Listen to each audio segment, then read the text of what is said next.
Mr. Speaker, I just want to begin this presentation with a quote that says, "The Lord makes firm the steps of the one who delights in him.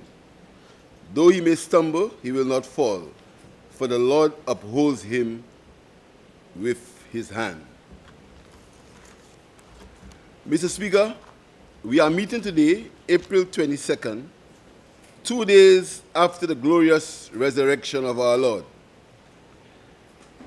And in the spirit of reflection, I acknowledge both the challenges we face and the potential for renewal and growth.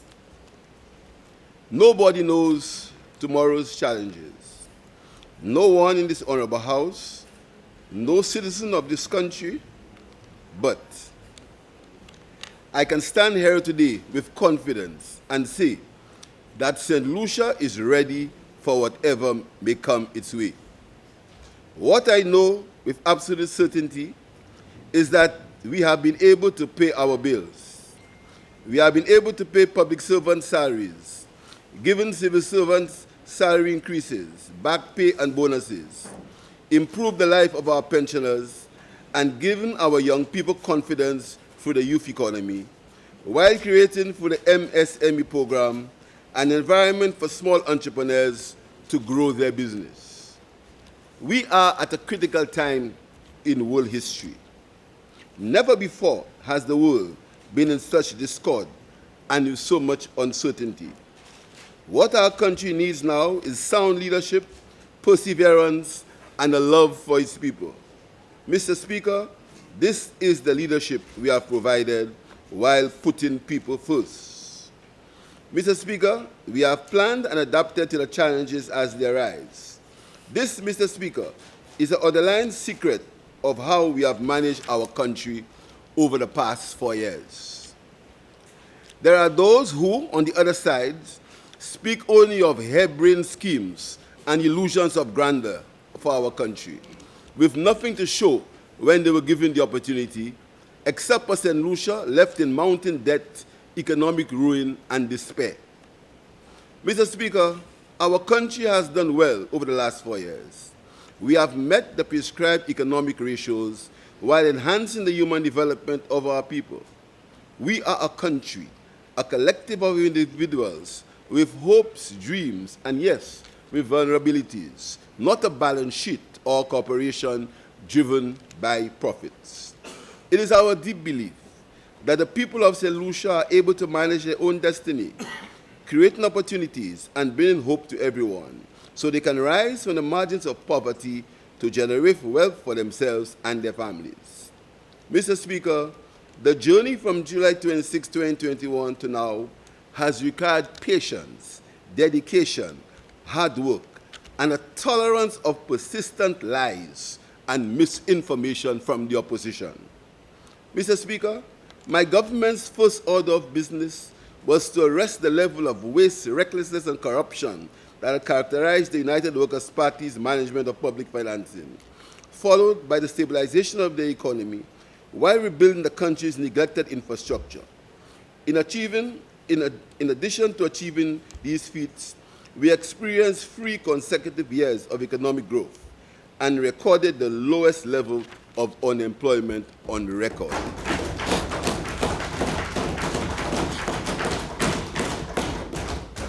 During this period, we also improved the security of our citizens, offered more diverse health services, and kept the public debt within manageable levels. These achievements have bolstered investor confidence and have attracted significant foreign and local investment that will directly improve the lives of our citizens.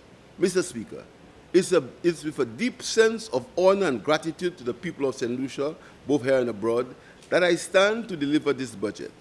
The support has been the unwavering force that has kept me and my cabinet focused and purpose-driven to fulfill our responsibilities to the people of St. Lucia.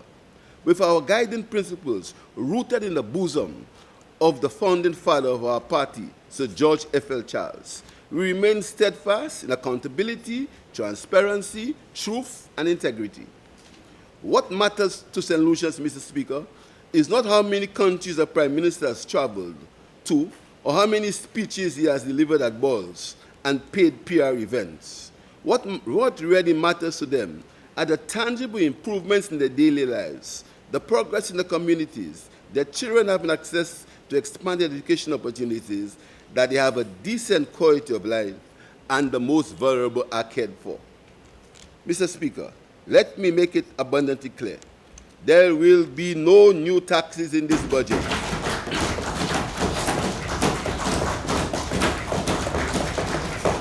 And St. Lucia remains a low-tax jurisdiction. Mr. Speaker, my administration is not about glib speeches with dubious statistics and fancy, unfulfilled renderings.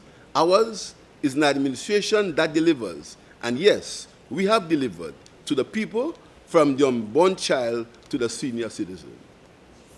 Mr. Speaker, yes, we have delivered. In my 24-25 budget, I highlighted just 36 of the many achievements of this government. Some projects which are in progress and commitments to be honored.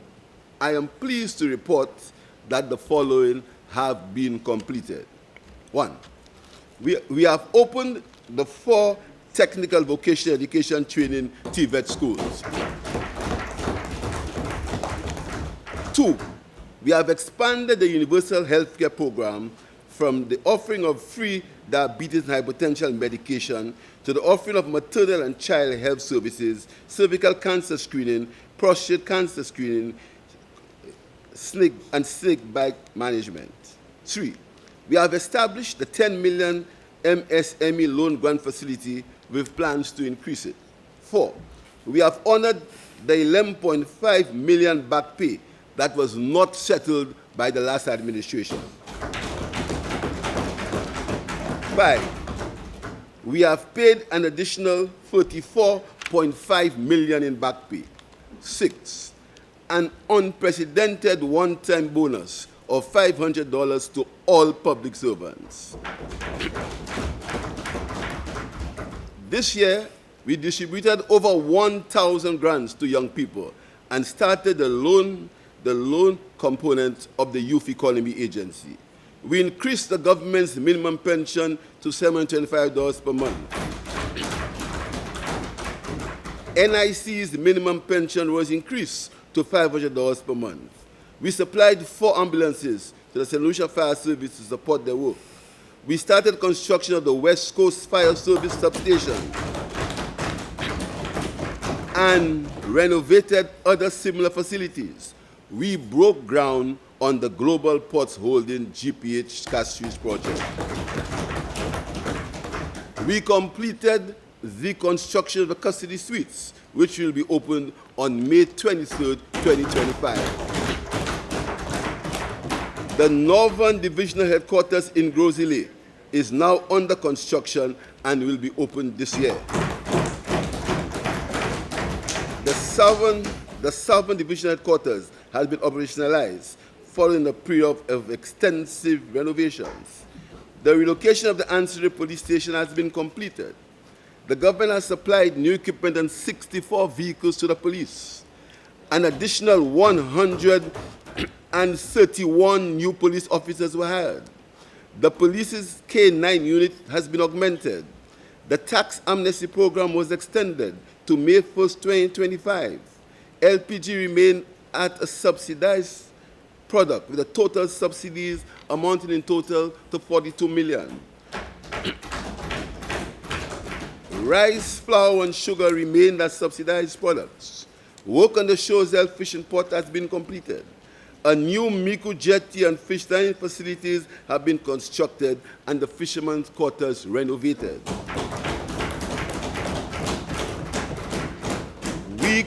We completed the construction and recommissioning of the Library Market. The Larisus Wellness Center has been completed and newly named, the Larisus Wellness Center has been completed. The The newly named Lily Haraxin Wellness Center in Miku South has been renovated. The Viewfort Wellness Center has been renovated. Mr. Speaker, I would like you to note that these were ongoing projects at the time of my 24-25 budget. These are now completed projects in fulfillment of our promises. This was not the case of Wuda, Kuda, or Shula. We did it. Mr. Speaker, permit me now to provide the global, regional, and local environment against which this year's 2025-2026 budget is being presented. Mr. Speaker, global economic growth was estimated at 3.2% in 2024, while it was projected to stabilize at 3.3% in 2025-2026.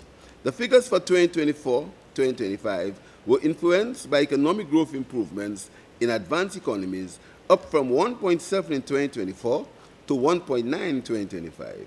The United Kingdom, the Eurozone, and Canada were all expected to have higher growth rates in 2025, while the U.S. economy was expected to decline from 2.8 to 2.7 in 2025, with its tightening of fiscal policy, among other factors. Mr. Speaker, if the uncertainty of the global environment is not enough, the recent imposition of trade tariffs by the United States on goods originating from its traditional partners and the retaliatory response by these countries, in particular China, has made the global economic outlook more unpredictable. The regional economic environment. The Caribbean region, with the exclusion of Guyana, is expected to grow by 2.5% in 2025, 0.8 percentage points above the 2024 global growth figure of 1.7, while with the inclusion of Guyana, regional growth is expected to rise to 4.6% in 2025. Commodity exporting countries are expected to gain, while tourism-based countries are expected to grow by 2.2% in 2025. Both groups are expected to experience an increase in construction activity. Inflationary pressure should dissipate, although the uncertainty created by the U.S. imposition of trade tariffs can alter that trajectory. Mr. Speaker, most countries in the region are expected to maintain primary surpluses with a reduction in their public debt. Mr. Speaker, in spite of the uncertain global economic outlook, the ECCU is projected to grow in the range of 3.5 to 4.4 in 2025, following a strong economic performance in 2024. Tourism activity in most countries of the ECCU has returned to pre-COVID levels. The economic expansion of ECCU is expected to be bolstered by construction, post-Hurricane Beryl reconstruction, and investment in infrastructure projects. Growth in the sub-region is expected to reduce unemployment in 2025, while inflation is expected to remain stable.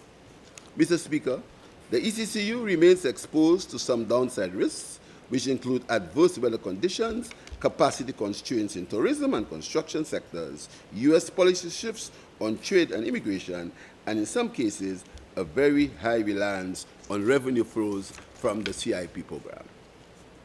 Mr. Speaker, based on the main macroeconomic indicators, the St. Lucia economy remains strong and trending in the right direction. Last year, the economy grew by 4.7% and is projected to grow by 4% this year after adjustments for inflation.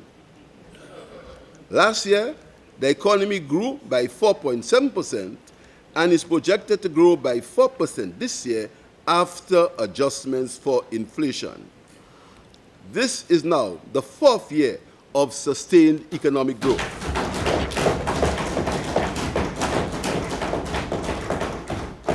Unemployment dropped in 2024 and reached single digits in the first quarter, the lowest level on record. The debt-to-GDP ratio for 2024 was 73.5% in the absence of rebasing. Mr. Speaker, our fiscal position remains strong. with our country recording the third consecutive year of primary surplus, a further measure of the robust nature of our economy. Mr. Speaker, the evidence is clear. The St. Lucian economy has done exceptionally well and is heading in a very different direction than when we assumed office in 2021. Mr. Speaker, the fiscal position of the government improved in 2024. The overall deficit was 1.8% of GDP, decreasing from 3.2% in the previous year. The primary surplus was 1.4% of GDP compared to 0.2% in the previous year. The current balance moved from a deficit of EC 3.5 million in 2023 to a surplus of EC 27.5 million in 2024. Mr. Speaker, the banking sector remains robust and very liquid during 2024. Our local bank, the Bank of St. Lucia, is now the largest bank in the Eastern Currency Union, with an asset base of over $3 billion. For the year 2024, the bank is expected to record a record profit of over $100 million. Mr. Speaker, the economic growth that I spoke of in the last year was consistent with electricity consumption for that period. Last year, the level of electricity consumption increased by 6% over the previous year. There was an increase in electricity consumption in every category: commercial, domestic, hotel, and industrial. The only category in which there was a decline, according to Lucia data, was street lighting, an intended outcome following the government's project to replace high-pressure sodium bulbs with the more efficient solar LED bulbs. In this case, electricity consumption dropped by more than 47%. Mr. Speaker, there were other indicators supporting the economic growth of the country. Total deposits increased by 15%. The money supply increased by 8.4% and 10.8% respectively, and credit in the private sector went up by 5.1%. Mr. Speaker, where we are today is no accident and is the result of prudent and strategic management of the St. Lucian economy. Mr. Speaker, in the face of an optimistic outlook of better days ahead, there are some downside risks that must be acknowledged. The current imposition of tariffs by the U.S. on goods from traditional trade partners and the retaliatory response will reduce global economic growth, which may have adverse consequences for our tourism industry. In addition, any intensification of the conflict within Russia and Ukraine or Gaza may also further negatively impact supply chain issues and food prices. The public debt. Mr. Speaker, it has been the government's policy to ensure that information regarding the public debt is available for scrutiny and public comments. In this regard, we have the following documents ready for public dissemination: the Debt Bulletin, comprising of debt portfolio review and the medium-term debt strategy. Mr. Speaker, the debt-to-GDP ratio in 2024 was 73.5%, totaling $5.1 billion. External debt accounted for 61.5%, while the balanced domestic debt accounted for 38.5%. The public debt is not being made a secret. CARICRIS debt ratings for the government of St. Lucia reaffirmed adequate creditworthiness and a stable outlook. Mr. Speaker, the tourism industry remains the country's major economic driver. Stayover arrivals exceeded the best pre-COVID-19 levels in 2019, Mr. Speaker. 2024 was the best year for stayover arrivals in the history of St. Lucia. Total visitor arrivals grew by 16% to 1.2 million visitors. There was a 17.5% increase in visitor spending, which was EC 3.6 billion. The food and accommodation sector contributed to 20.8% of real GDP in 2024. Increased health, targeted marketing campaigns, and the hosting of major events increased the number of visitors to the island. The increase in stopover visitors and visitor expenditure, 3.6 billion, was equivalent to 51.8% of GDP. Spending on accommodation accounted for the largest share of visitor spending at 63.7%. Food and beverage expenses were 16.5% of total spending, while hotel activities, tours, and excursions accounted for 12%. U.S. visitors and UK visitors contributed 56.7% and 22.8%, respectively, to visitor expenditure. Agriculture. Mr. Speaker, the agriculture sector is estimated to have rebounded by 10.3% in 2024, with expansions in all subsectors contributing 1.4% to real GDP. Banana production grew by 11.1%, totaling 3,993 tons. Mr. Speaker, after a relatively good first quarter for banana production, drought conditions, a shortage of banana boxes, and the spread of these spot degrees, black sticker toker, required the government to provide $2.8 million in support to farmers who suffered losses. Notwithstanding these challenges,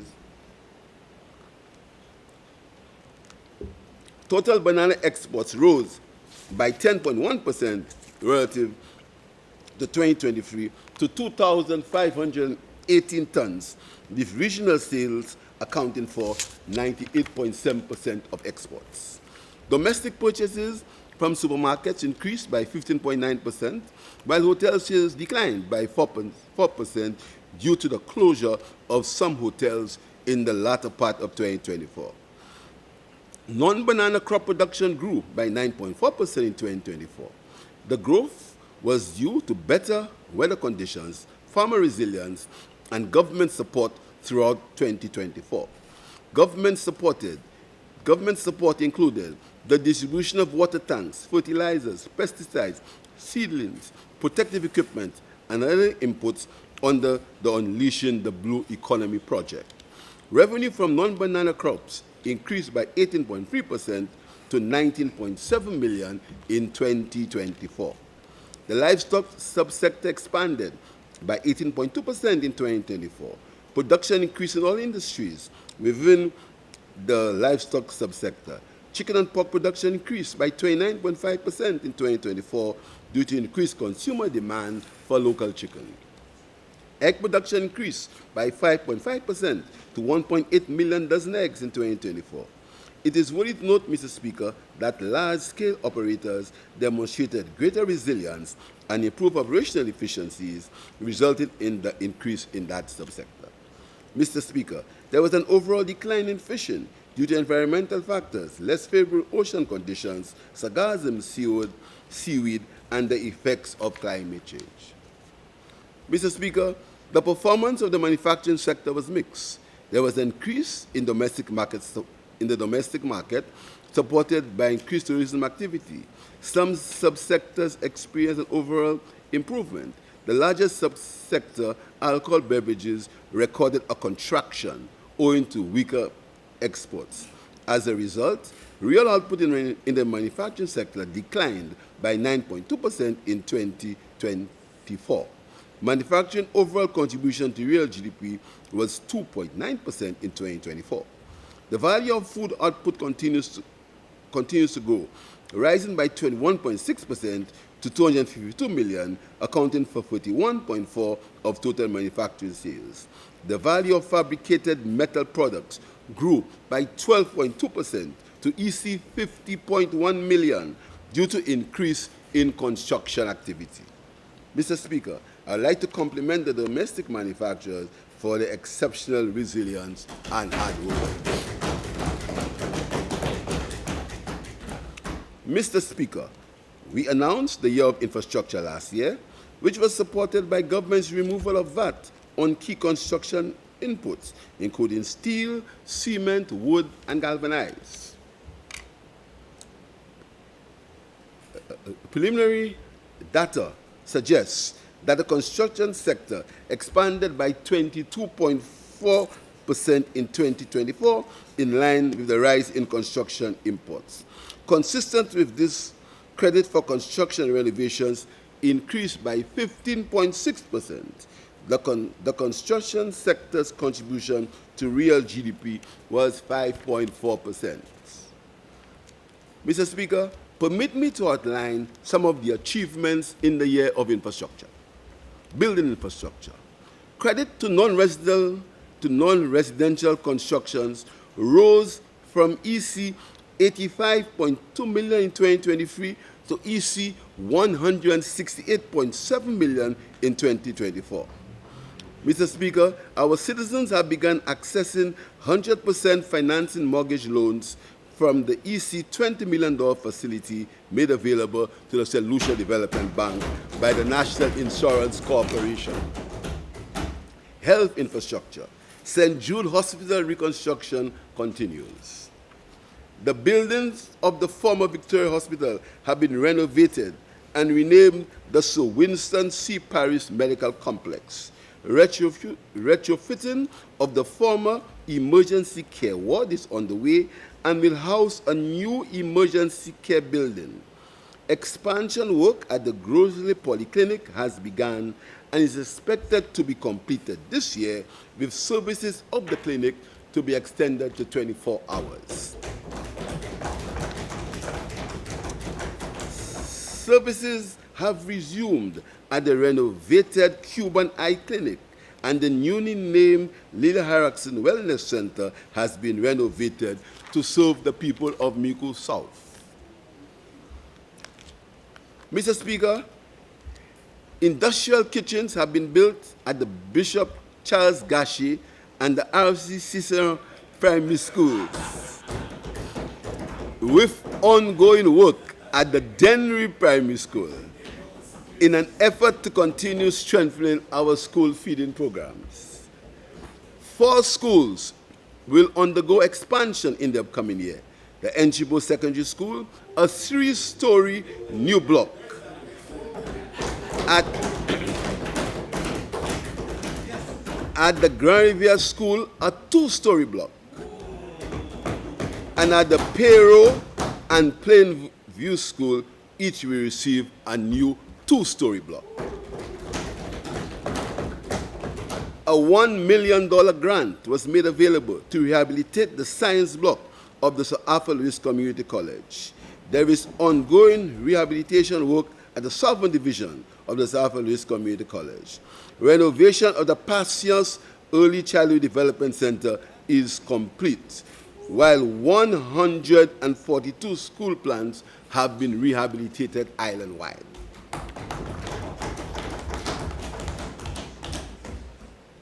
Mr. Speaker, as it relates to tourism infrastructure, this government has completed and opened the Anchorage building, which houses a modern shopping complex. The mall nearby has been upgraded and will be opened on April 29th. We have broken ground on the Ansferry Lookout Point and have begun work on the underground sculpture parks earmarked for Cicero and Ansferry. In terms of hotel investment, work on 22 villas rondavals at the Sandals Talk has been completed. Work has been completed at the Cabot Golf Course, with the construction of the villas now being undertaken.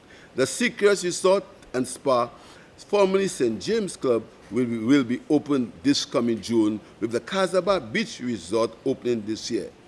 Mr. Speaker, I'm also happy to report that work on the Alia Resort and Spa is continuing. Work on the Bay Gardens Resort extension is at an advanced stage. Work on several other hotel properties remain ongoing, along with work on Airbnb accommodations. Mr. Speaker, work at the Rodney Bay Town City Center has begun, and plans for the expansion of the Sandals Grand Hotel are underway. Just last week, demolition began on the former Rex and Royal hotels, and I am told by the developers that over 1,400 rooms will be built in that location. Community infrastructure. Mr. Speaker, this government has invested heavily in community infrastructure, from drains to footpaths and roads to retaining bills. We continue to meet people where they are and provide critical support to improve their daily lives and surroundings. Mr. Speaker, a notable part of community infrastructure is the construction of human resource development centers. I can report that the Granville Human Resource Development Center is completed and will be opened this year.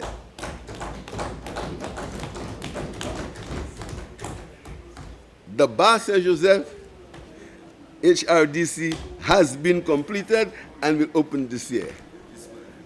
Mr. Speaker, we are nearing completion of the Diamond Steel Panyard situation at the Marshall Grounds. Mr. Speaker, St. Lucia's sporting prowess has become more evident in recent years, with our athletes excelling in their various disciplines. The government has made a deliberate effort to upgrade and expand the quality of sporting facilities. Renovation of the Darren Sammy Cricket Ground has been completed. Mindu Philip Park rehabilitation has been completed, including the installation of new lights, and is presently hosting matches in the semi-professional cricket league. The roof on the pavilion at the Marshall Grounds has been replaced and players' facilities renovated. The Grosile Mini Stadium is nearing completion, while Corinth Playing Field Grounds is completed. The rehabilitated Wen and Cicero playing fields will be completed by May this year. Mr. Speaker, I now turn to digital infrastructure. Last year, Mr. Speaker, during the year of infrastructure, I informed members that our definition of infrastructure extended beyond buildings of roads, beyond the building of roads and bridges, and will also include digital infrastructure. I indicated that the Caribbean digital transformation would aim to, 1, build resilience to external shocks, strengthen and expand human capacity, leverage the latest technologies, adoption of a regional harmonized and modernized digital environment. Mr. Speaker, the CDTP has been progressing. The details of the progress made thus far will be articulated by the Minister for the Public Service. This year, we intend to implement the e-land registry to streamline land transactions and improve the accessibility to land records. The government will expand broadband access to communities to improve nationwide internet coverage. Plans are afoot to establish a modern government data center, a national cyber response team, and more cloud-based solutions to support public sector operations.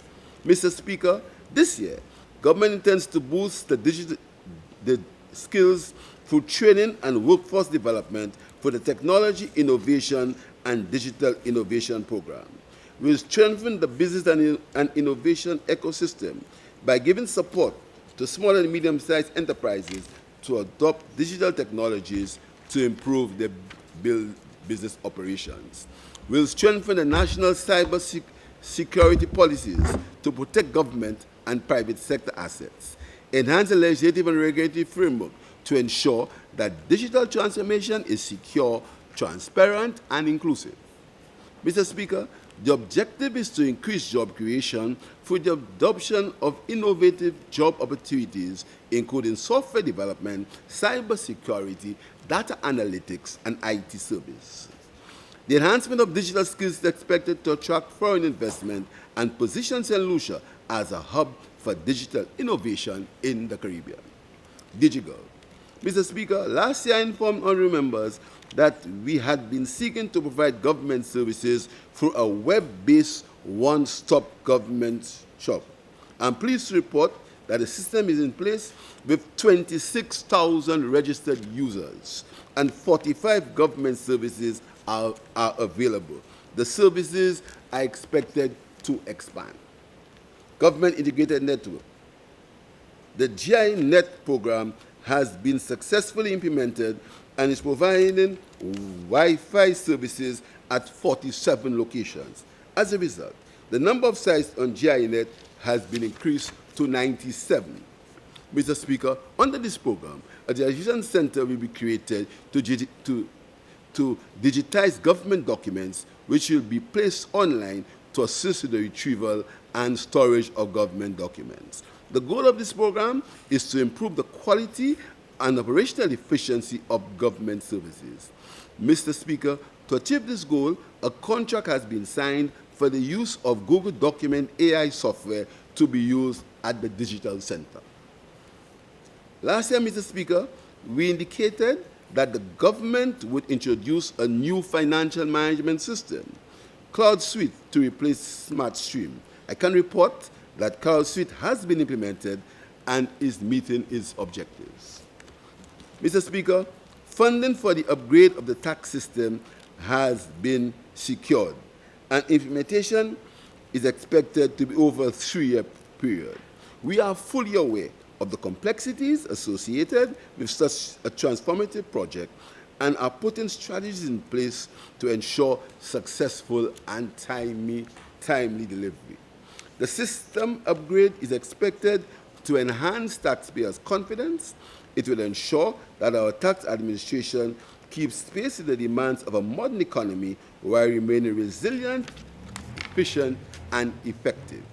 Mr. Speaker, with the implementation of this new Information Tax Administrative System, ITAS, we are laying the foundation in conjunction with the review of the existing tax structure to provide a more dynamic, transparent, and responsive inland revenue, one that is fully equipped to meet the needs of today and the challenges of tomorrow. Streamlining government processes. Mr. Speaker, we are aware of the concerns in the delay of income tax clearance and national insurance clearance letters. Every effort will be made to encourage these agencies to provide clearance letters in an efficient manner. After discussions with all parties, the government will support the revision of the opening hours so that there can be no disruption of services at customs and at other ports of entry. The government supports the customs paperless clearance process to be implemented shortly for both commercial and non-commercial cargo to enable quicker and more efficient service. Government endorses a trusted trader program that will allow selected low-risk commercial importers to expedite clearance of cargo. Road infrastructure. Mr. Speaker, these are a few of the roads that have been constructed during the year of infrastructure. Majumel Road in Labrie, Bossejou Kaimanger Road, Soche Road, Larissus Vieux-Fort Highway, Larissus Denry Road, Fonsejac Road, Lapret Road, Monrepo, Waterbox Road, Bagatelle Road, Bellevue, Fonsejac, Cedar Heights Road in Vieux-Fort. Mr. Speaker, this year, a number of new road projects will commence. They include Asuba Road in Babonneau, the village roads in Labrie and Denry, St. Mary Road in Mikonov, Grace Woodlands, Canel Vigé Kako. The minister will provide a more complete list. Mr. Speaker, in 2025, we built on the initiative started in 2024 with a view to complete 2 of our major infrastructure projects in health and security sectors, namely the St. Jude Hospital and the Northern Division Headquarters. And we expect that private sector investments, particularly in housing and tourism sectors, will proceed at a rapid pace. Mr. Speaker, this year, our agenda will focus on completing major road rehabilitation projects, enacting a new electricity supply bill, initiating new and ongoing investments in renewable energy. Mr. Speaker, we will also, through both agreements and public-private partnerships, expand the public sector investment program. As it relates to geothermal project in Soufrière, work will continue this year with a due to commencing drilling in 2026. Mr. Speaker, you must note that this is a long-term and transformational project, and we want to thank the World Bank for its continued support. This year, the Caribbean Efficient and Green Energy Buildings Program and the installation of solar-powered lighting at emergency centers and PV panels on other public buildings will strengthen our energy security and environmental sustainability. Lucia is progressing the plans to develop a 10 megawatt PV plant with a battery energy storage at the Chumase Miko. It is hoped that this project will commence in 2026. Mr. Speaker, we have not been satisfied with the progress of the Millennium Highway West Coast Road. However, after years of hardship and inconvenience, there seems to be some progress. Work on the Ancillary Bridge is advancing, and we hope to see an end to this entire project by year-end. Shock Bridge. This year, construction of a 4-lane, pre-engineered and prefabricated modular made-by Atlas steel deck bridge supported by reinforced abutments will be constructed. Rehabilitation of the Julian R. Hunt Highway. The actions in 2016 by the former administration to terminate the financing from the Kuwait Fund for Arab Development for what was called the Castries-Grosley Highway not only allowed for the buildup of traffic congestion and attendant consequences of increased travel time and loss of productivity, but negatively impacted our funding partners of St. Lucia's risk profile. Mr. Speaker, after months of persuading our funders that the government of St. Lucia is responsible and committed to the project, we have been able to negotiate funding for part of the project. The project for the upgrade of the 7-kilometer route from Shock to Grosley will be divided into 3 sections. 1, Shock to Marisil, 1.4 kilometers. Marisil to Monjiro, 2.4 kilometers. And Monjiro to Grosley, 3.2 kilometers. Mr. Speaker, we have received approval in principle for a loan of $13 million from the Kuwaiti Fund for the section of the road from Monjiro to Grosley. We expect work to begin on this section by September this year. Mr. Speaker, we are currently engaged in the OPEC Fund for concessionary loan for the Shock to Marisil section. Mr. Speaker, this year, in preparation for work on the Julian Iron Highway, the Nobel Viesike Road will be rehabilitated and widened to be used as a relief road during the construction period on the highway. Mr. Speaker, we will ensure that the design for the Julian Iron Highway conforms with best practice and international standards, including fair compensation for impacted property owners who may be affected by any land acquisitions. Mr. Speaker, this year, the Slope Stabilization and Retaining Walls program will continue. A potholing truck is expected to arrive by June this year to assist in the maintenance of roads in St. Lucia. Mr. Speaker, while we intend to install more traffic control devices, signs, signals, road designs, markings, barriers for our roads, we once again urge the motoring public to drive safely while employing all road safety measures. This year, we plan to revise and enact new legislation to allow for the enforcement of responsible driving. Hiwanora International Airport. Mr. Speaker, I now turn to the matter of the Hiwanora International Airport, the HIA. Allow me to remind members that the SLB administration between the years 2012 and 2016 pursued the redevelopment of HIA through a public-private partnership. Mr. Speaker, in the public-private partnership arrangement, the taxpayer would not incur any contingent liability. We worked with the International Financial Corporation, the IFC, an arm of the World Bank, to provide professional expertise for the planning and procurement process for HIA. In 2015, the PPP had reached the stage where it was ready to be executed. With a change of government in 2016, the PPP process was cancelled, costing the government millions of dollars, including a fine from the IFC. The then government pursued a debt finance model for the development of HIA. They did this by seeking out 3 loans for the passenger terminal complex. One, $100 million from the Export-Import Bank of the Republic of China, Taiwan. 2, the $75 million from a consortium of local banks led by the Bank of St. Lucia. And 3, $45 million from the World Bank for CADCOP aimed at upgrading the runway and airside interventions. Mr. Speaker, in 2022, our government engaged in 2 reviews, one by a group of local professionals, and secondly, a review by international airport consultants. Some of the findings of the review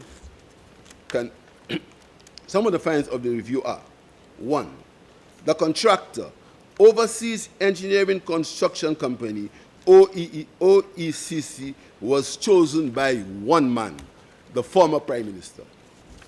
2, there was no competitive tendering for the selection of the contractor.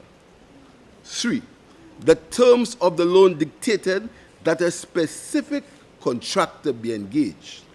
4, apart from the normal interest charges on the loan, there was an additional 8% to be paid to the contractor on every disbursement, meaning that the true cost of the loan could be as much as 13% when you add it to the loan interest of 5%. Noticeably absent was a detailed bill of quantities for the terminal building, but rather a rough order of magnitude estimates. The project costs on the foundation package had increased by a factor of 10, from EC 4.8 million to EC 48 million. The original design called for 311 plus tiles, but 311 piles, but increased to 3,006 piles due to the change of location based on a decision by the former Prime Minister. Based on the review, the cost of the terminal building at this time would have been EC $1 billion had we followed their plan. There was never any recorded concerns about closing the airport operations at the airport to facilitate construction. Mr. Speaker, the government could not, in good conscience, allow this arrangement to proceed under these conditions. Mr. Speaker, the consultants provided SLASPA with 3 options. After discussion, the option chosen was a scale down of the terminal size built on part of the constructed foundation and a removal of the elevated roadway while keeping modern amenities like jet bridges, etc.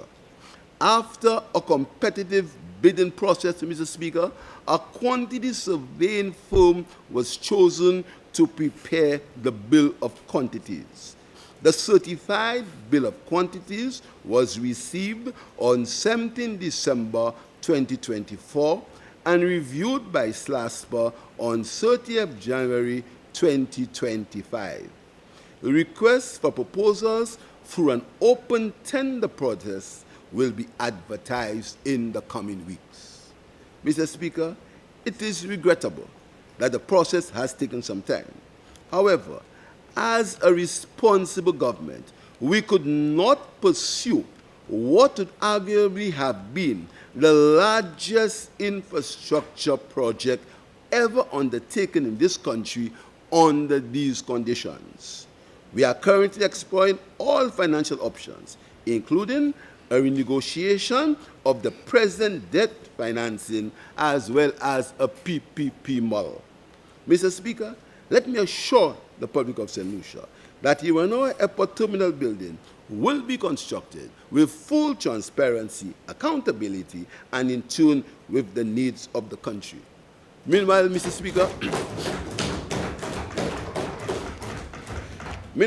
Speaker, work on the control tower is continuing or will continue with a new contractor. Mr. Speaker, the upgrading of the runway to be compliant with world standards will continue under the World Bank project, which will be consistent with International Civil Aviation Organization, ICAO standards. WASCO. Mr. Speaker, the government of St. Lucia is determined to take measures to solve the issues of the unreliable supply of water in some parts of the island. In collaboration with the World Bank, we have requested a technical visit to advise on water supply and wastewater management sector efficiency and water security. The group made several recommendations. 1, expanding wastewater and sanitation services. 2, improving efficiency of water services and augmenting WASCO's systems, resources, and capacity. 3, water security. 4, enabling environment for private capital mobilization. Mr. Speaker, on the matter of water security, you would recall that the former government undertook a desilting exercise of the John Compton Dam at a cost of $59 million. Mr. Speaker, let me quote from the World Bank report. The restoration of the John Compton Dam and reservoir to maximize its storage capacity is a priority. Capacity maximization and its long-term sustainability could include dredging works and wider watershed management. That is beyond the mandate and responsibility of WASCO to prevent siltation and maximize water quality. End of quote.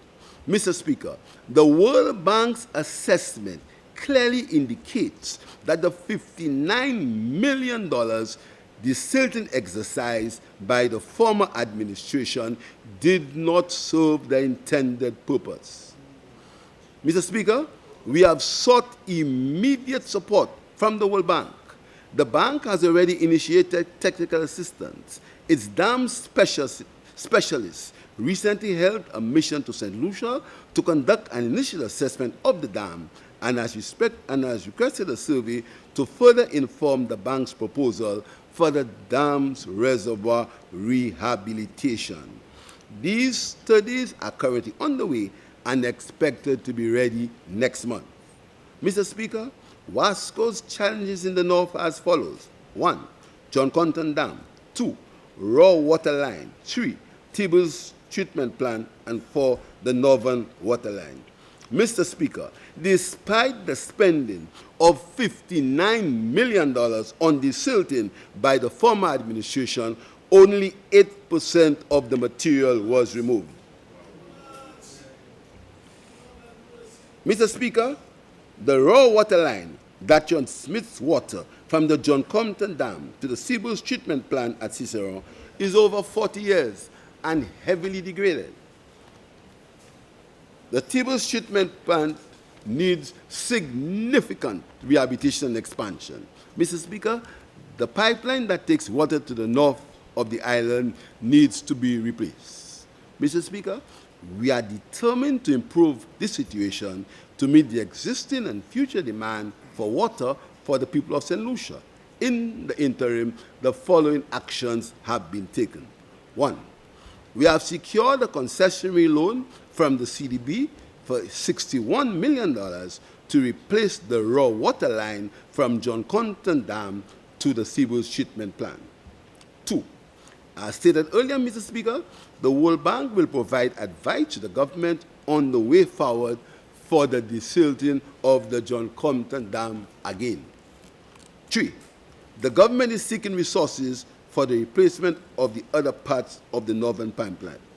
The government has provided WASCO with a monthly subvention in the interim to assist with the payment of its liabilities and other operational expenses.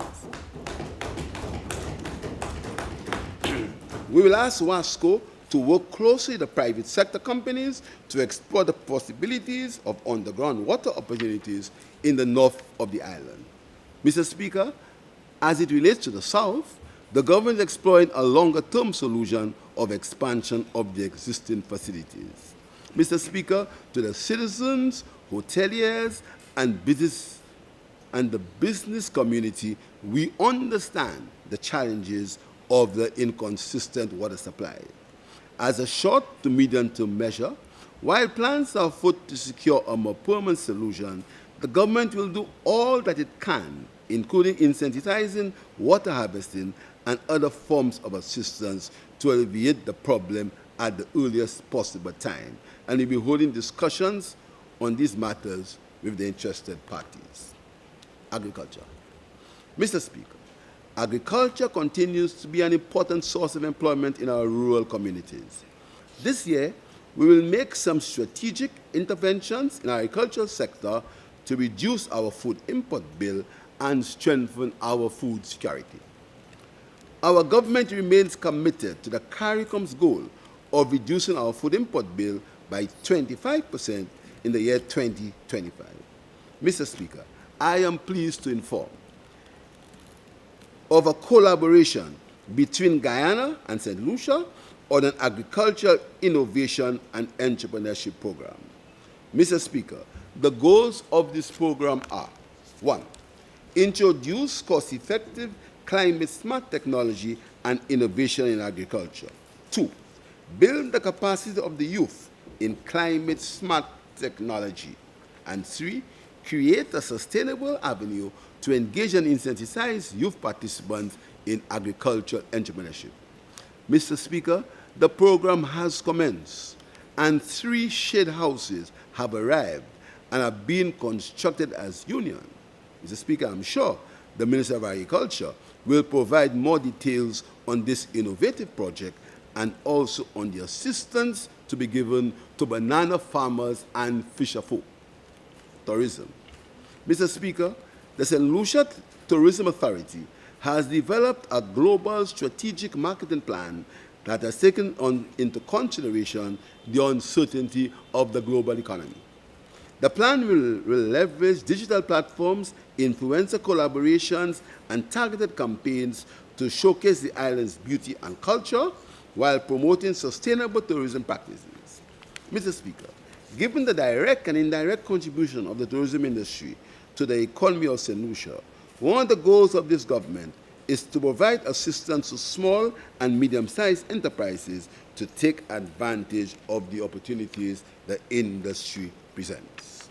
Mr. Speaker, the Community Tourism Agency, the CTA, has been identified as the vehicle for pursuing this goal.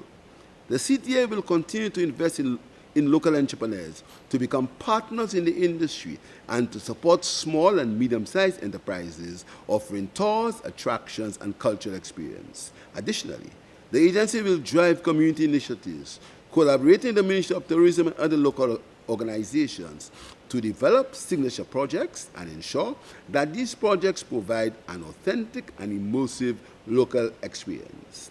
In 2024-25, the CTA granted a total of 17 loans to drive authentic and the immersive local experience. Mr. Speaker, this year, the agency has identified over 10 community projects for 2025-2026. These projects will be financed for the UBEC project, the World Bank, the CARICOM Development Fund, and the Citizenship by Investment Program. Mr. Speaker, I'm pleased to inform you that financing for these projects have been confirmed, and in some cases, designs and costings have been finalized, and in others, implementation has started. Additionally, the CTA will be working on 40 partner projects for 2025-2026.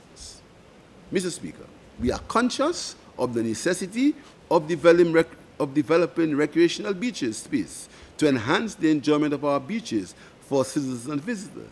Last year, I announced the provision of a facility at Railway Beach, and I'm pleased to report that the tendering process has been completed.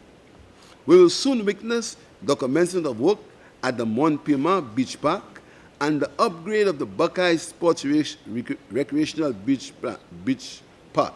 Plans will be announced for Ancillary, Soufrière, and Vieux-Fort. Mr. Speaker, the Tourism Development Act, the Tourism Development Act and Community Tourism Act and Community Tourism Act have been enacted, and while we see growth in demand for St. Lucia, we must ensure that the neighboring environment is provided for an inclusive, resilient, and sustainable industry. Mr. Speaker, the Ministry of Tourism has finalized the terms of reference to guide the procurement of consultancy services for the formulation of a revised, flexible national tourism policy that aligns with contemporary tourism principles. Mr. Speaker, this year, we will focus on strengthening regulatory oversight, service quality, and enforcement mechanisms within the sector.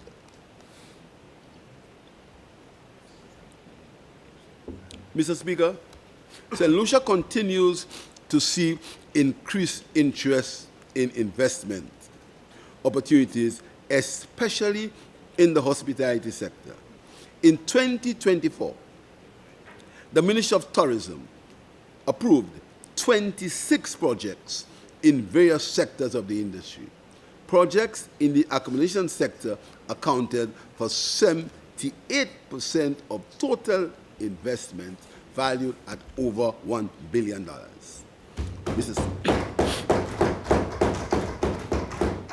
Mr. Speaker, last year, I mentioned a number of investment projects which were slated to commence. Some have been delayed due to the approval process. However, every effort will be made so that they can reach the commencement phase. Mr. Speaker, the Global Ports Holding Project has been the victim of lies, misinformation, and even threats. In fact, one former UWP government minister at a public gathering in Soufrière on Sunday, April 6, 2025, threatened, and I quote, "I am putting GPH on notice. When we get into government, we are scrapping the deal."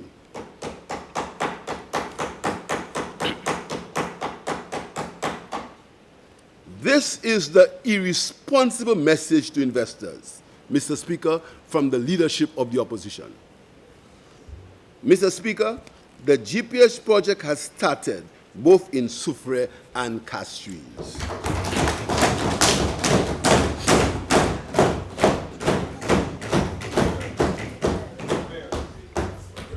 Mr. Speaker, in terms of other developments, KM2 Solutions, a leading business process outsourcing BPO company, is expanding its operations in St. Lucia with a major investment in the Orange Grove building. As part of this expansion, the company plans to create 500 new jobs initially, with further growth expected to generate an additional 500 jobs. Mr. Speaker, Invest St. Lucia is working with an operator to establish a BPO operation in Otabor in the Ancillary community.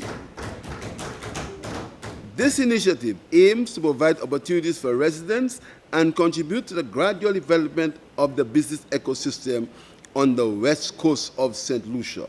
Once DC approval is given, construction of the facility will commence. Mr. Speaker, these investments have the potential for hundreds of jobs, especially for the young people of St. Lucia. Mr. Speaker, this year, the policy initiatives for the Ministry of Commerce will flow from the mandate and mission of the ministry with respect to private sector development. This includes strengthening the MSME product and sector development, improving the business environment, and bilateral agreements with regional trade partners. The Ministry of Commerce intends to promote the principle of sustainability and adopt best practices to achieve global certification. Mr. Speaker, building a productive relationship with the private sector has been an important pillar of our economic policy. We have provided an enabling environment for the private sector to expand and innovate to be profitable while creating job opportunities. In this regard, nurturing the energy and innovation of the youth has been very important. Investment in the youth economy, optronics, and the semi-professional football and cricket leagues have demonstrated the government's ability of youth entrepreneurship and life-changing opportunities.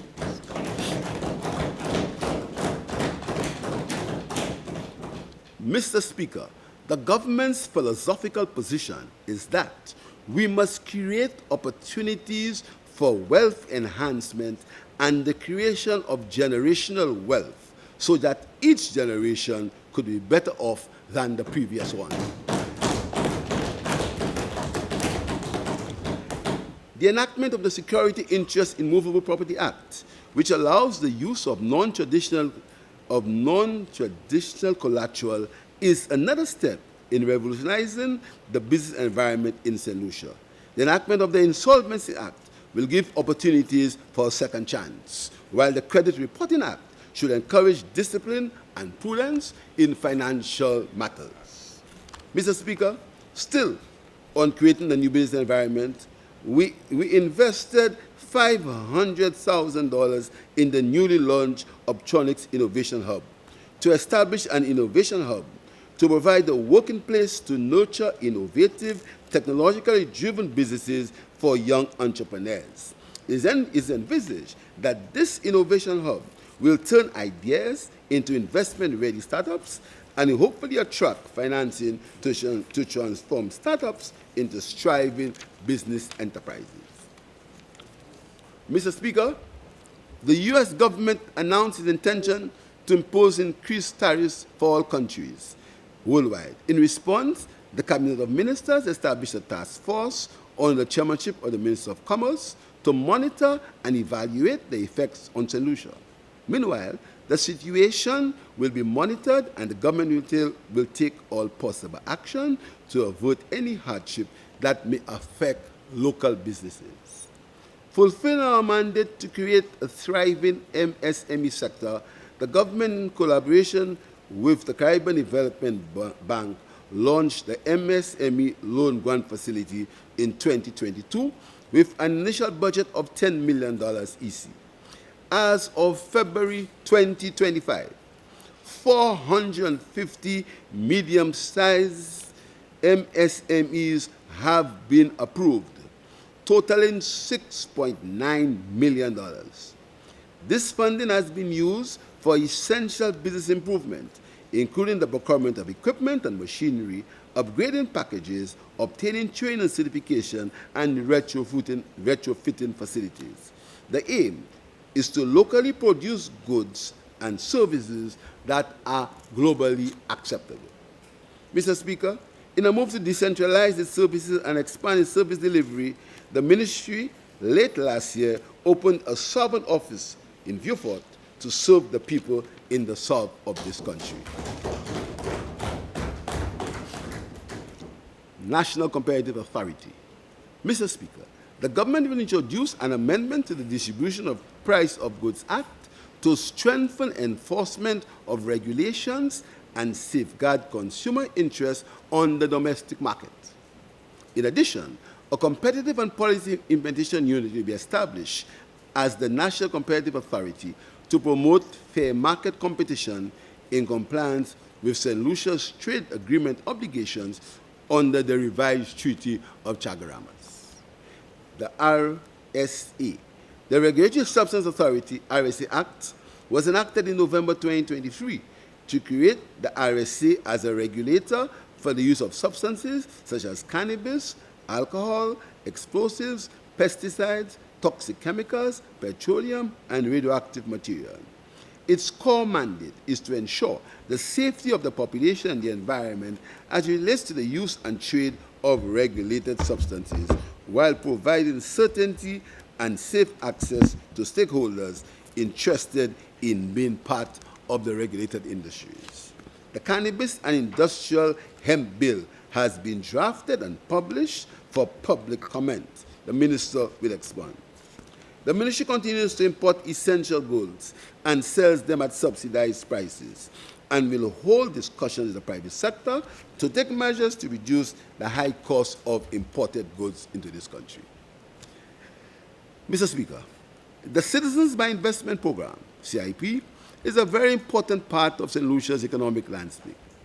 This program is a major source of non-tax revenue for the government of St. Lucia, as it is for other governments within the OECS. The policy of this government is to ensure that the program operates within an environment that is transparent, accountable, and responsible.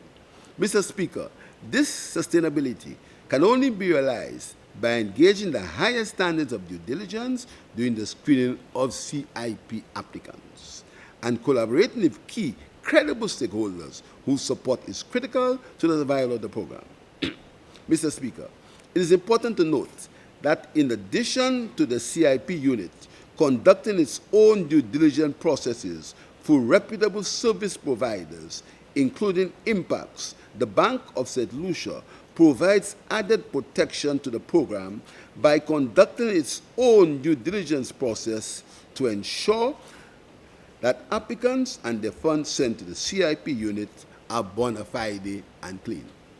Mr. Speaker, it is sad and disappointing that while this government seeks to enhance the credibility of the program, there are badly motivated individuals in the opposition who remain committed to destroying it by making outlandish and damaging statements about its operations. The level of their motivation has risen to consorting with foreign elements hell-bent on destroying the image and reputation of our country. St. Lucia's CIP continues to grow whilst we seek to find continuous improvements in our processes and has been rated highly in the global CIP space. Contrary to bogus figures bandied about by the opposition, the 2023 audited annual report for the CIP unit indicates 1,171 applicants were approved for citizenship. For the year 2021 to 2022, 433. 2022 to 2023, 544. During this period, 92 applicants were denied. Mr. Speaker, to protect the program from misinformation and to ensure its sustainability, I have agreed with the Prime Ministers of Antigua and Barbuda, St. Kitts and Nevis, Dominica and Grenada that a common approach should be adopted for the regulation of CIP in the 5 countries and have signed the MOA giving effect to the agreement. To this end, an interim regulatory commission has been established for drafting enabling legislation that will allow for the creation of a regulator who is responsible for monitoring and enforcing compliance with mandatory standards of all 5 CIP jurisdictions. Mr. Speaker, the IRC has already appointed a legal consultant for the drafting of relevant legislation. The consultant has completed consultations with various CIP units and key stakeholders in the 5 territories with a view to identifying gaps and areas for operational operational improvement in the various programs. The draft legislation is expected to be available next month for review and comment before its enactment by December this year by the 5 participating countries. Mr. Speaker, I am confident that the creation of a regulator enabled by relevant legislation will allow for the enforcement of international standards and best practices and will enhance the program and minimize the risk of compromising the integrity of our program. Sovereign Wealth Fund. Mr. Speaker, in our 2021 elections manifesto, Putting You First, we promised to establish a sovereign wealth fund for the long-term benefit of St. Lucians. Mr. Speaker, The Sovereign Wealth Fund is to secure intergenerational wealth, address St. Lucia's pledged climate adaptation and mitigation efforts, and for sustainable development. Mr. Speaker, in 2016, St. Lucia ratified the Paris Agreement and committed that it would do its part to reduce global temperature increases. St. Lucia's nationally declared contributions indicate that it has committed to reduce its greenhouse gases. It is estimated that the cost of our climate adaptation and mitigation is US dollars 368 million. These costs stem from our inability to withstand the effect of hurricanes, storm surges, drought, and other climate events. Mr. Speaker, the Solid Wealth Fund objectives will be to support investment in climate adaptation and mitigation in addition to sustainable development. The Sovereign Wealth Fund is a public fund and will be managed by a board which is a body corporate, a 9-member staggered board to operate and oversee the Sovereign Wealth Fund.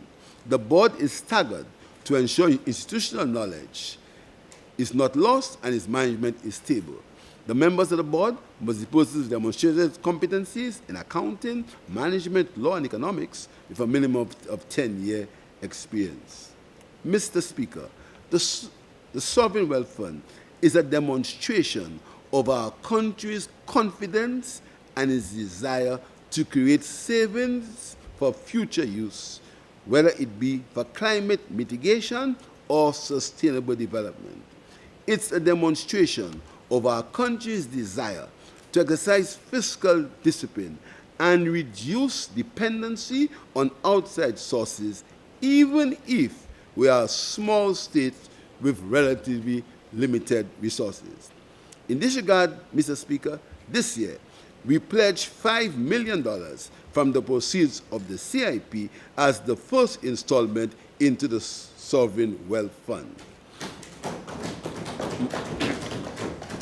Mr. Speaker, the fund will set an example for St. Lucia to develop a culture of savings and investment and the creation of generational wealth.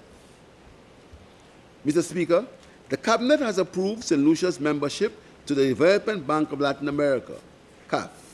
CAF stands as a trusted, homegrown, multilateral institution dedicated to empowering Caribbean small developing states, SIDS, through tailored financial solutions, technical expertise, and agile project implementation.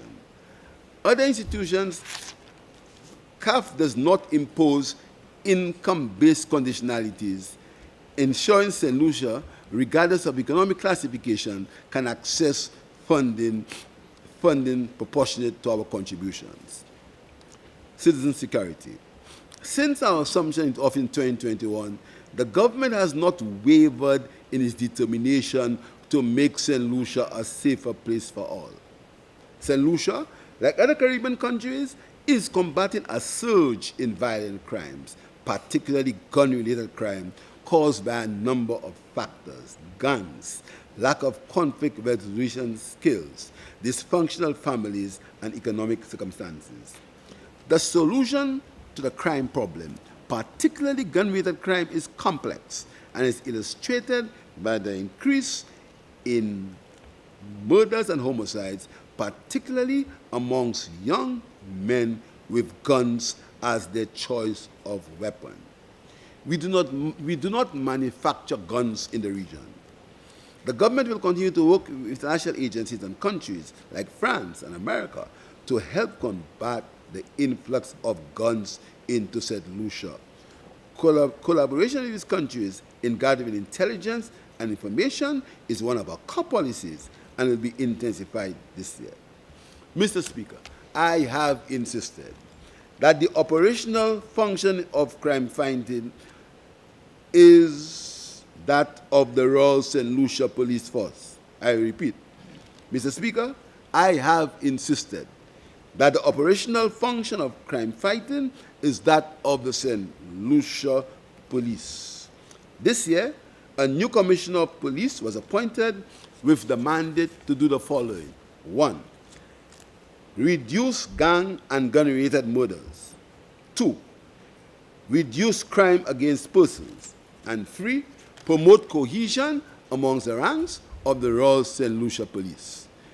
The Commissioner of Police has been allowed full freedom to perform these duties and to report to the Minister for National Security. The government's job is to provide resources and an enabling environment for the police to perform their duties. In this regard, we have continued to increase the financial allocation, increase manpower and training. Last year, 75 new police were trained and enlisted, along with 62 new police constables. 80 new recruits will commence training in June and end in November. Mr. Speaker, that means that by December 2025, we would have increased the manpower of the police force by 221 persons. The government has also commenced the Tourism Rangers program, with 58 of them having taken the oath. This is to ensure that our beaches and other places of recreation remains safe. Mr. Speaker, while we are seeing incremental progress in crime reduction, we cannot be satisfied until we are murder-free. We note the establishment of the gang, narcotics, and firearm unit with a mandate to rid our streets of guns, drugs, and violence. I look forward to significant progress in this area. Mr. Speaker, crime is not only a problem for law enforcement, but also for our healthcare services. Hundreds of thousands of dollars are spent yearly to treat violence-related injuries, thus placing a significant burden on the health system. There is also pressure on our criminal justice system, so the government has intervened, though the government has been informed by the judiciary that the swift justice initiatives are currently bearing fruit. Halls of Justice.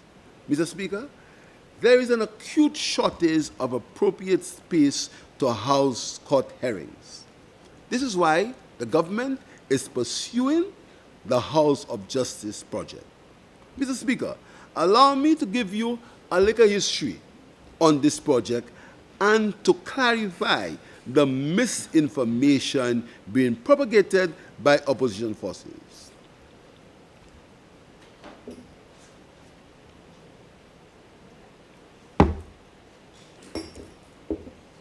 Mr. Speaker, for more than a decade, there have been discussions in St. Lucia about a House of Justice.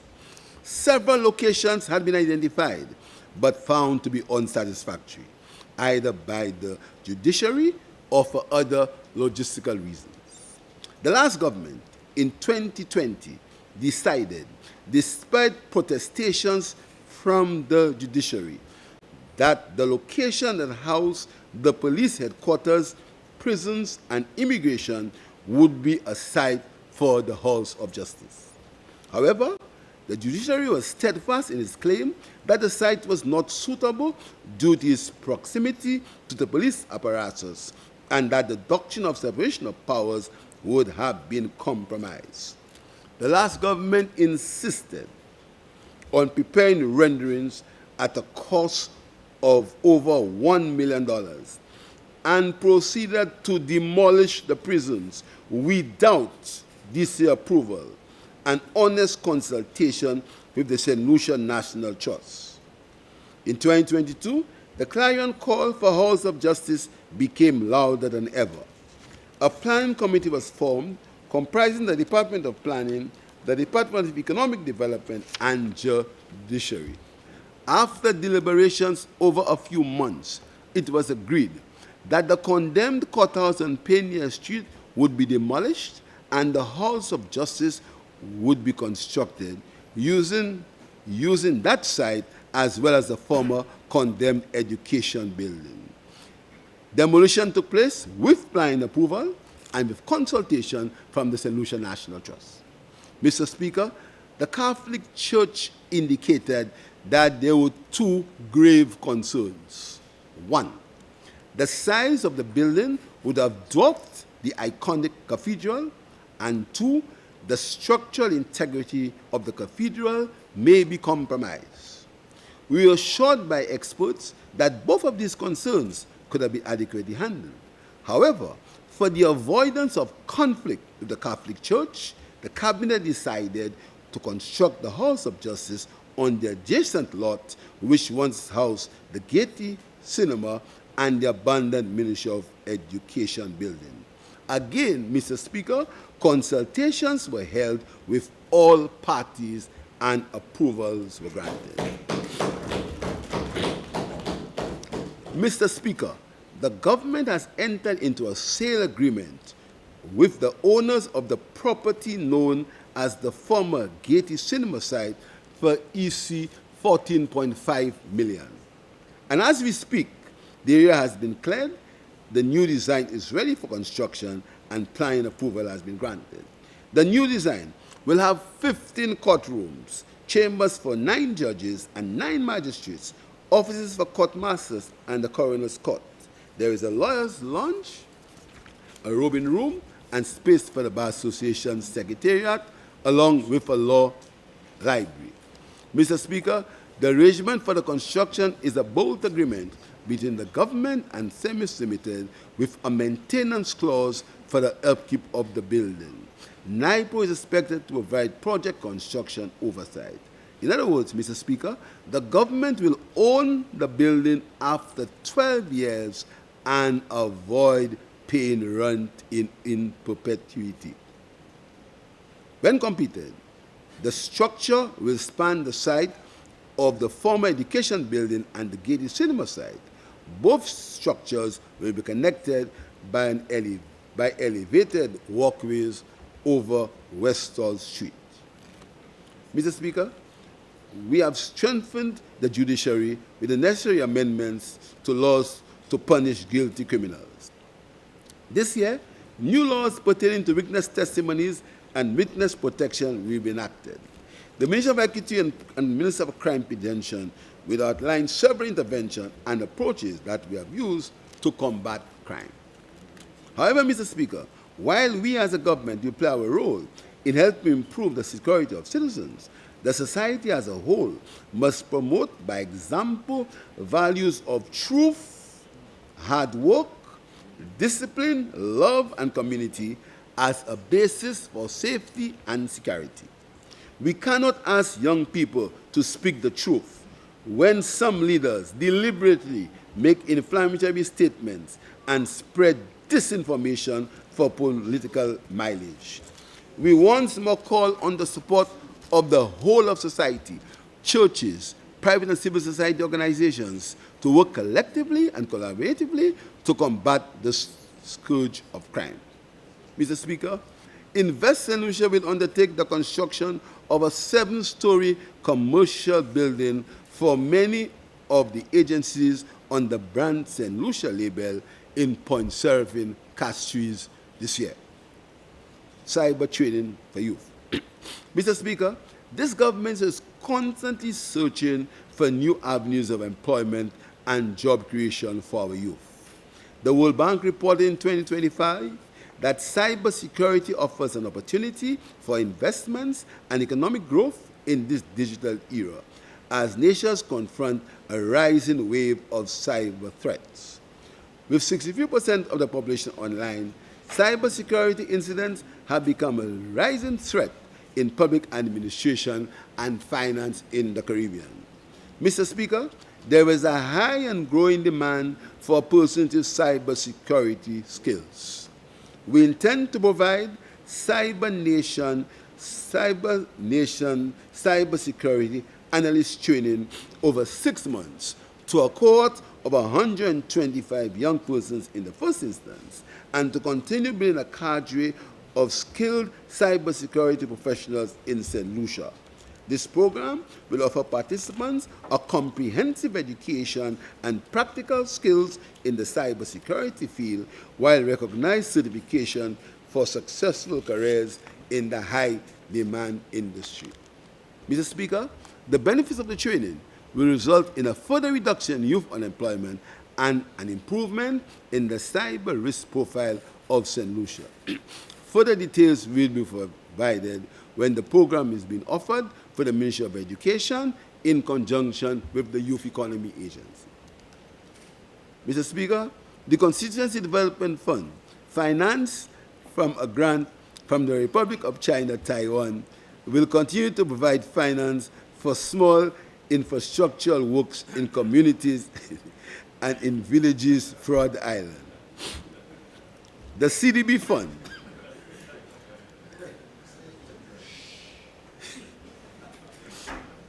the Constituency Development Fund can also be used as a source for social and educational facilitation by elected parliamentary representatives.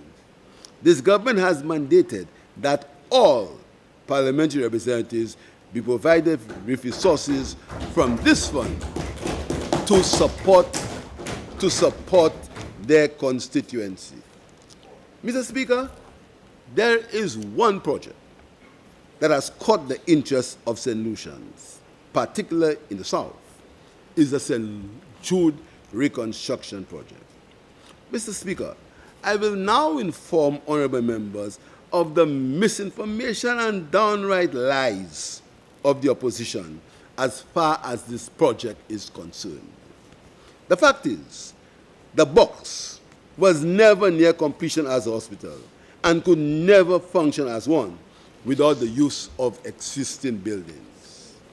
Just before the 2021 general elections, the former United Workers' Party government, in its quest to convince the public that the years without construction on the St. Jude Hospital was justified, hastily destroyed 2 buildings, costing $7 million, and flashed images of an empty shell decorated with cladding. This ruse, costing over $100 million to taxpayers, was intended to convince the public that it was a hospital nearing completion within 6 months. Mr. Speaker, what was inside was an empty, leaking structure with no functioning mechanical, electrical, or plumbing works, no equipment, no sanitation facilities, no kitchen, and unfinished floors. In fact, Mr. Speaker, there was no indication of what this box was intended for, far less a hospital. Presently, Mr. Speaker, the work in progress at St. Jude Hospital reconstruction is at a consistent and steady pace with a view of completion at the earliest possible time. The supply and installation of medical and non-medical furniture and equipment are also at a very advanced stage of finalization. Mechanical, electrical, and plumbing MEP installations have progressed substantially. Electrical fittings, including conduit, trunking, and distribution panels, are largely complete. Plumbing and wastewater systems have been laid and connected to several service lines. Mechanical systems, including HVAC and ducting and chilled water lines, are being installed in tandem with ceiling works. Notably, several critical mechanical, electrical, and plumbing systems, including portions of the electrical and water supply systems, are already functional and currently undergoing testing and commissioning to validate performance and compliance. External infrastructure works are progressing steadily. Sub-base preparation for access roads and parking areas is underway. Drainage infrastructure, including culverts and stormwater systems, has been partially installed. Perimeter works and site grading continue, supporting the final site layout, and utility routing is near completion. The project is being implemented on the segmented contract packages supported by a full-time supervision consultant. Technical teams conduct weekly inspections, quality control verifications, and milestone reviews to ensure alignment with approved engineering standards and schedules. The St. Jude Hospital has been developed to meet international healthcare infrastructure standards with an emphasis on durability, energy, efficiency, and climate resilience across all buildings. Preparation for transition from the functioning St. Jude Hospital at the stadium to the new facility is on the way.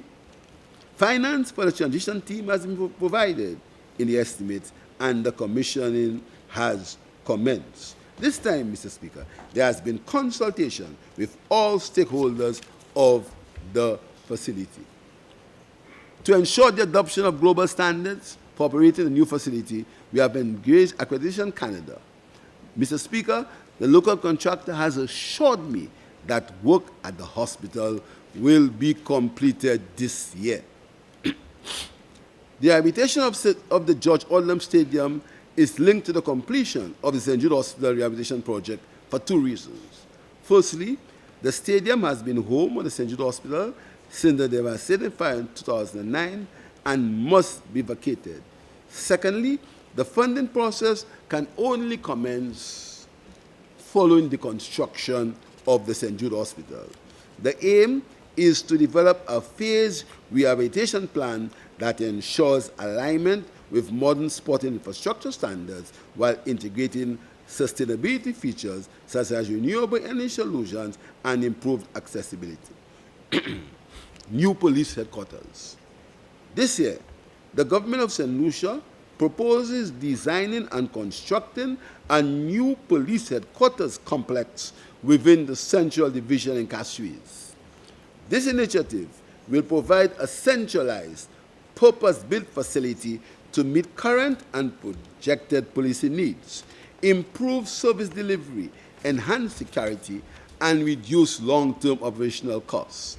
A steering committee has been established to oversee the project's design and supervision elements. Mr. Speaker, a detailed design brief is being developed by the Ministry of Physical Development, working with the police, the Ministry of Economic Development, and other users. Construction of new fire service headquarters. A steering committee has been established to oversee the project design and development of a new St. Lucia Fire Service building. Preliminary consideration is being given to two sites. This investment will complement the Caribbean Development Bank's efforts to enhance the resilience of the St. Lucia Fire Service Initiative and will further recognize the emergency services and a cornerstone of our island's development.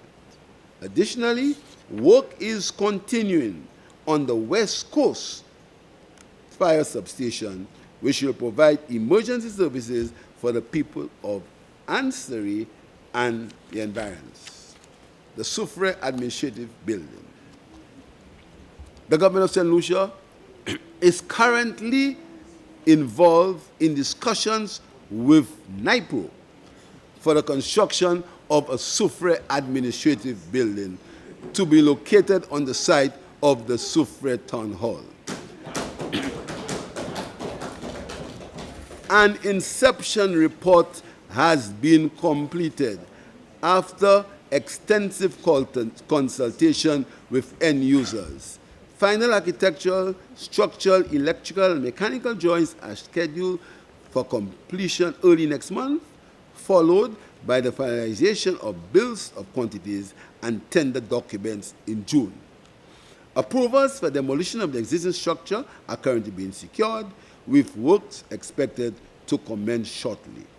The preliminary construction cost is estimated at EC $25.8 million, inclusive of contingency and taxes. The project will be financed through a bold arrangement with NIPO. Construction is expected to commence in the third quarter of this year. The Viewfort Administrative Building. Construction of the Viewfort Administrative Building will commence this year after being halted by the former administration. The proposed facility will house retail space and a theater serving the people of Beaufort and the South. Preliminary work is being done by NIPRO, and architectural drawings are being finalized in consultation with the parliamentary representative. Once all approvals have been secured, construction will commence this year. Human Resource Development Centers in Cashews North and Cashews East.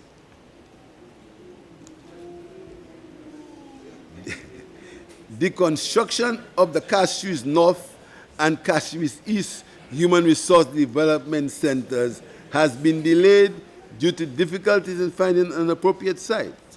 The two sites identified are proved inadequate. An area near the Boca Secondary School has been identified. Surveys have been completed. The necessary geotechnical and topographic studies are being conducted. Climate financing and resilience programs. In 2024, Cabinet approved the St. Lucia Green Climate Fund, GCF, country program with technical assistance from the GCF. The country's program reflects current and developmental priorities, aligning project concepts with National Adaptation Plan, National Determined Contributions, and the broader National Development Agenda. This has positioned St. Lucia to identify and better prioritize and prepare bankable climate-resilient investments. The Ministry of Economic Development is currently involved in an initiative called the Green Affordable Housing Project. This project seeks to reduce vulnerability to climate change by providing low-carbon, climate-resilient homes. The initiative integrates energy efficiency, water conservation, and climate-smart design into affordable housing solutions. The program aims to demonstrate to the people of St. Lucia how an integrated climate-smart housing solution can be developed to build resilience, support green jobs, and improve living conditions for the population at risk of climate change. Mr. Speaker, a climate finance unit was also approved by the Cabinet to coordinate climate finance facilities efforts and to engage with partners and implement national climate investment plans. The unit will be best positioned in St. Lucia to mobilize and coordinate technical and financial support from a range of bilateral and multilateral partners. Mr. Speaker, we are awaiting the result of the funding proposal officially submitted to the GCF board for strengthening of the fishing sector in St. Lucia. If successful, the project will enhance food security to support climate-smart fisheries management and protect livelihoods, particularly for small-scale fishers, women, and youth engaged in the fisheries industry. This year, Mr. Speaker, the government will continue to search for different types of climate financing for our climate resilience program. Disaster risk management. Mr. Speaker, the government has initiated a sovereign wealth fund with a view to financing St. Lucia's climate resilience, adaptation, and mitigation policies and its sustainable development. However, Mr. Speaker, this is to address future climatic risk mitigation and adaptation measures for the sustainable development of the country. Mr. Speaker, within the context of the risk and threat of climate events, the Cabinet has approved a proposal to secure US $20 million concessional finance facility from the National Development Association, IDA, through the World Bank. The facility, known as the Disaster Risk Management Development Policy Credit with a catastrophic defined drawdown called CAT-DDO. Mr. Speaker, this CAT-DDO is a strategic investment designed to provide immediate access to emergency funding in the aftermath of a natural disaster or non-natural public emergency. In other words, Mr. Speaker, if and when a disaster strikes, the people of St. Lucia will have up to US $20 million to begin recovery efforts. This is further evidence, Mr. Speaker, of a government with a realistic vision for building the country's resilience in times of disaster.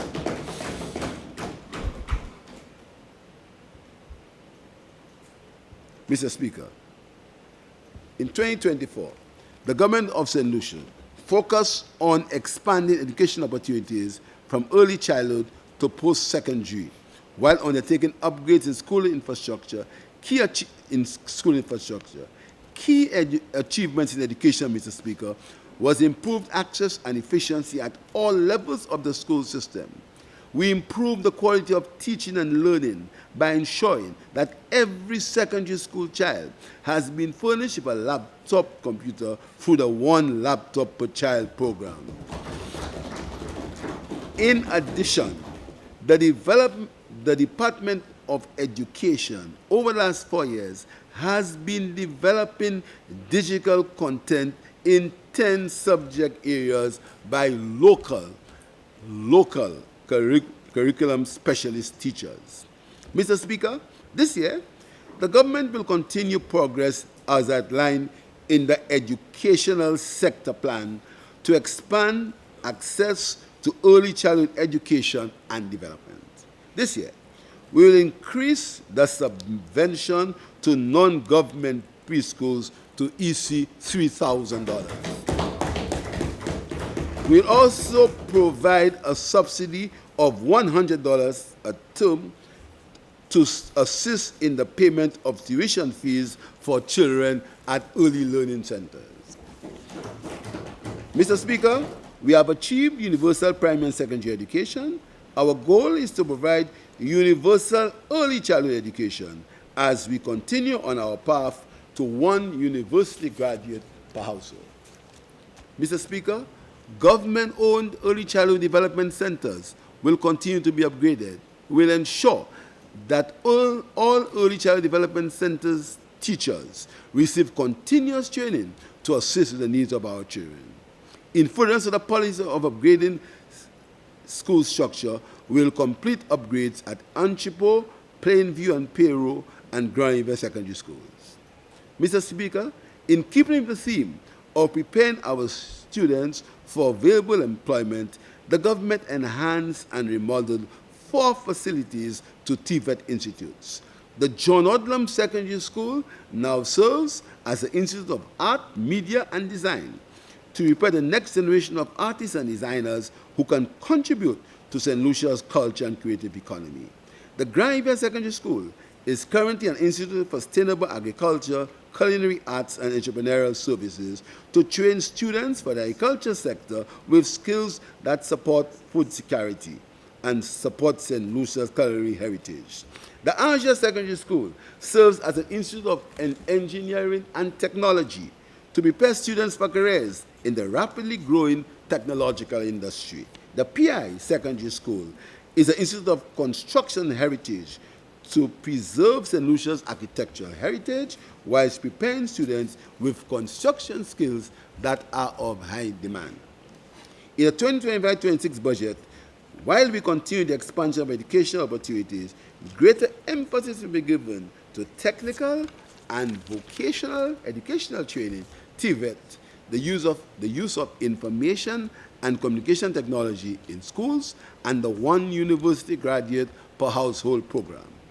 This emphasis is to ensure that more students are sufficiently prepared for the job market and able to assist businesses in their drive to improve productivity through the use of technology.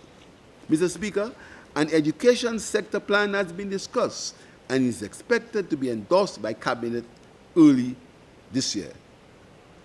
This plan lays out 6 priority areas.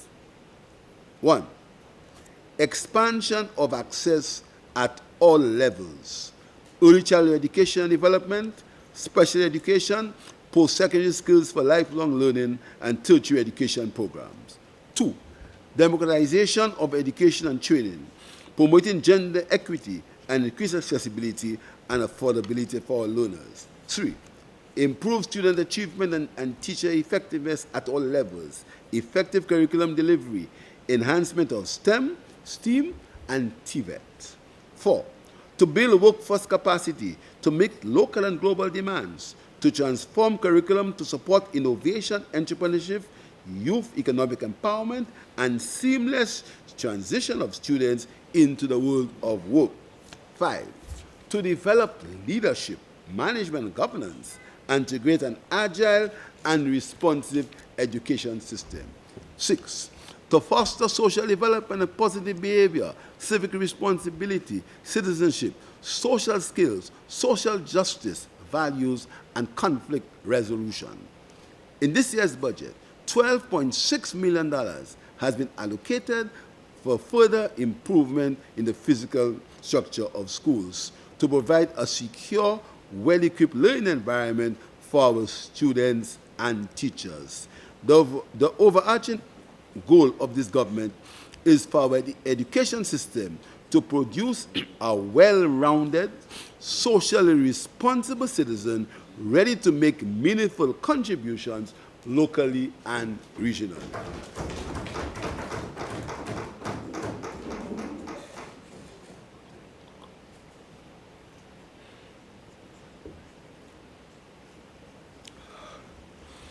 Mr. Speaker, the Ministry of Health, Wellness and Elderly Affairs will employ a medium to long-term health sector strategy which will focus on the following areas. 1, advancing universal health coverage and health financing. 2, strengthening healthcare infrastructure and service delivery. 3, elderly affairs. 4, strengthening response to the impacts of climate change and disaster preparedness. 4, development of policy interventions leading to healthy aging of the population. Universal health coverage, UHC. Last year, the provision of additional services in support of maternal and child health care continued. There was a 46% increase in the number of women accessing services at wellness centers. Individuals have been able to conduct routine laboratory tests and ultrasounds for free at the wellness centers. More than 5,000 women have accessed these services. In August 2024, the UHC unit launched cervical cancer screening and HPV testing using liquid-based cytology. 2,179 women were screened for cervical cancer over the period August 24 to January 2025. In December 2024, prostate cancer screening was included in the relaunch of the men's clinic. To date, 215 men have been screened. Snake bite prevention and treatment was launched in February 25. This year, the UHC unit intends to incorporate breast cancer screening along with the expansion of hypertension and diabetics screening and treatment. Mr. Speaker, the government continues to demonstrate its commitment to UHC by providing solutions with tangible services in the area outlined. Mr. Speaker, we take the health of the people of St. Lucia seriously. Unlike the former administration, we do not speak about an elusive health insurance that has shown absolutely no results, either on paper or otherwise. This year, the government of St. Lucia will introduce legislation that will bring universal health coverage into existence as a separate entity to finance and administer the UHC program. Mr. Speaker, in strengthening the healthcare services, the government will be enhancing and improving existing facilities and building new ones.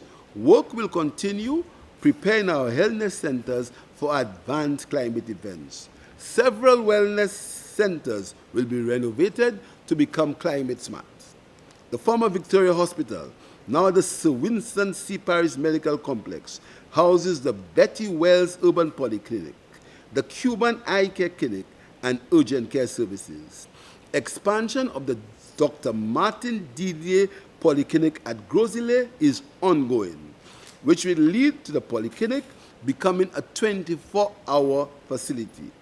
Mr. Speaker, while we await the completion and commissioning of the new St. Jude Hospital, we'll continue to enhance healthcare infrastructure at the stadium. 9 departments have been upgraded, which include radiology, dental, medical, operation rooms, surgical ward, surgical unit, and recovery unit. Mr. Speaker, these upgrades are ongoing and will be completed this year. Mr. Speaker, I announced earlier that work on the 5th finger of the OKU hospital will commence this year. Meanwhile, upgrades will take place in several areas of the hospital, including the hospital's sewage treatment plant, medical gas lines, indoor quality installation of a new 2 generator, and the acquisition of new diagnostics equipment. Mr. Speaker, I am sure the Minister of Health will give further details of the interventions that we have made and will continue to make in the health sector. Mr. Speaker, a comprehensive and inclusive policy on elderly affairs is now in the public domain and will be implemented this year. The Ministry has strengthened the institutional framework for the elderly unit. A director and program officer have been recruited to advance the ministry's agenda for elderly care for citizens. Mr. Speaker, this year, for the first time, the St. Lucia Pensioners Association will be given a subvention for administrative use. Mr. Speaker, the world joined St. Lucia in celebrating the historical success of our Julian Alfred in a victory at the 100-meter race at the Olympic Games in France in August 24. And St. Lucia also achieved. St. Lucia saw in the making another athlete, J.D. Emmanuel, in the 100-meter sprint at the Carifta Games. That 10.2 streak of brilliance brought glory and joy to the entire nation. The St. Lucian flag was raised for the first time at the Olympic Games, undertaking a historic achievement for our national treasure. Our joy was no less when Julian won silver in the 200 meters. Julian's accomplishment is more than a feat of athletic brilliance. It's a lesson for all young people that regardless of where you are from or who your parents are, you can achieve greatness through hard work, discipline, perseverance, and being true to yourself. I call on all St. Lucian youth to let Julian Alfred be an inspiration to themselves, to remain focused, and to be true to themselves. Mr. Speaker, last year, St. Lucia was one of the venues for the ICC Men's T20 Cricket World Cup. To host a global event, the Darren Sammy Cricket Grounds had to be renovated to meet international standards. The government guaranteed a loan for national lotteries for $80 million to finance major renovations to the facility and surroundings.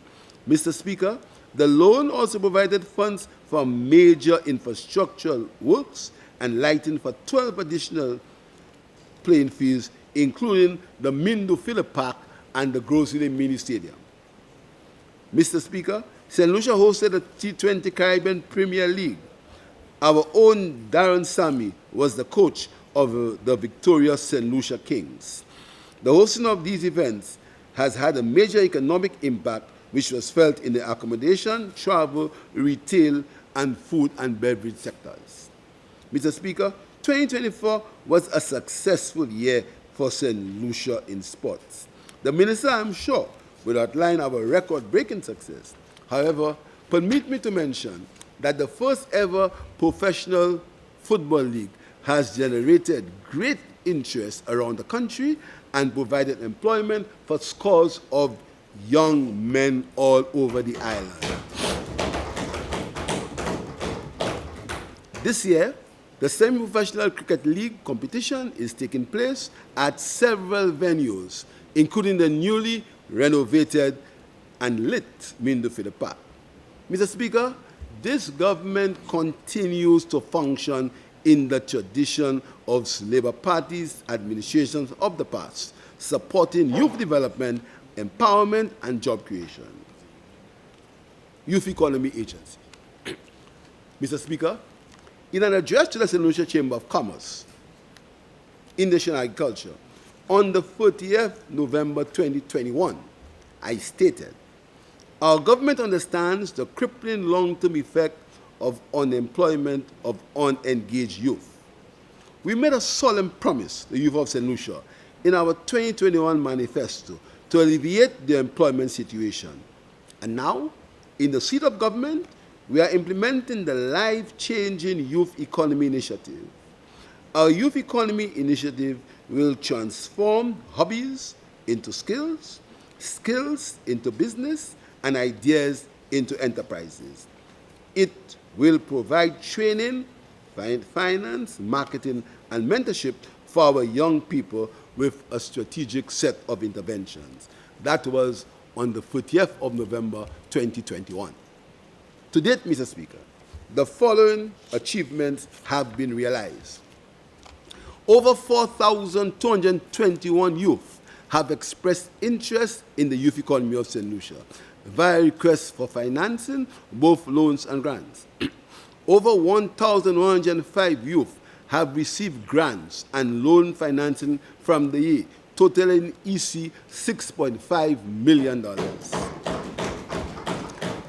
928 youth have received training in various disciplines. 81 youth received mentorship support. Mr. Speaker, the grant distribution was island-wide, with every constituency benefiting. After Castries and Grosile, Vieux-Fort was the highest beneficiary for YE grants.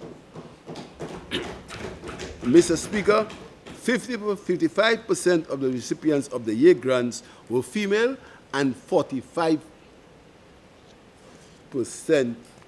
male. Mr. Speaker, 3 years after the launching of the YE, today in St. Lucia, we do not just speak of youth as the future. We build that future with them and for them, and we call it the youth economy. This initiative is not merely an economic program. It's a declaration of belief. It is the state, the society, and the soul of a people choosing to say our young people matter. Their ideas matter. Their lives have value. Their dreams are worth the investment. The youth economy transforms hobbies into entrepreneurship and skills into business. It can take the DJ from Marchand on a tour of Ibiza. It can take the young girl from Cicero to be an Olympic gold medalist in 100 meters. It can take the tech-savvy young man in Duga to the Silicon Valley. It can take the sportsman from Bruceville to the English Premier League. Mr. Speaker, it says to young people that they can dream big.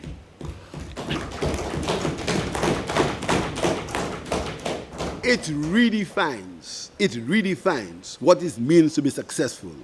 It says that fulfillment is not only reserved for the privileged, that enterprise does not only belong to the elite, and that ambition is not something to be feared, but something to be nurtured.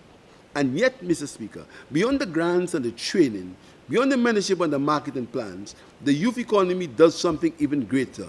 It reorders our philosophy of nation building. Where once we said, let's create jobs for young people, we now say, yet let young people create their own jobs. Mr. Speaker, the youth economy empowers young people. It's not a handout. It's a hand extended in partnership, in belief, in shared destiny. And as these young entrepreneurs rise in sports, in agriculture, in fashion, innovation, and beyond, we rise with them.